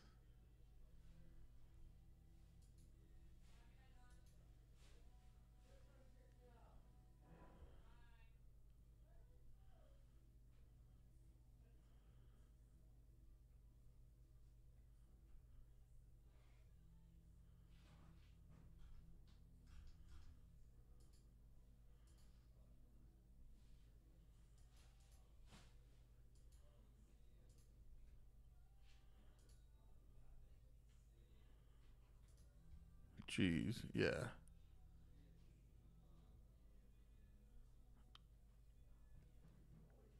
Oh, our max capacity.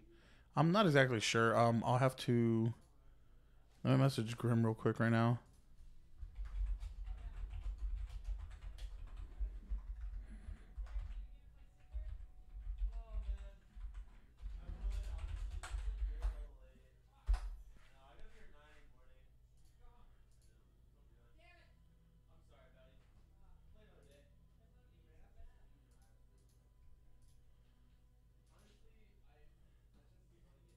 Pretty much.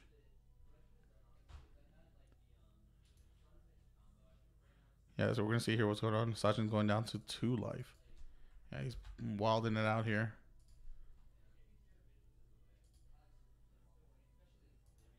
Our capacity is about 80. Well, our capacity, like city limit wise, is 100, but we have 60 seats for in shop for people to sit down. Plus, then we have like the D&D table that can fit up. I mean, nobody's gonna play Magic there, but I mean the capacity you can put down for 60 because that's usually like how many people we have at our PPTQs and stuff. So there we go. Sachin offering the hand here to George. George taking this game 2-1. 2-1 against Sachin on Counters Company.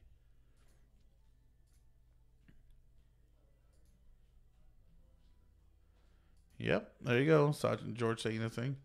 Overall, give a quick shout out to the winner for today's event, Benjamin Cortez.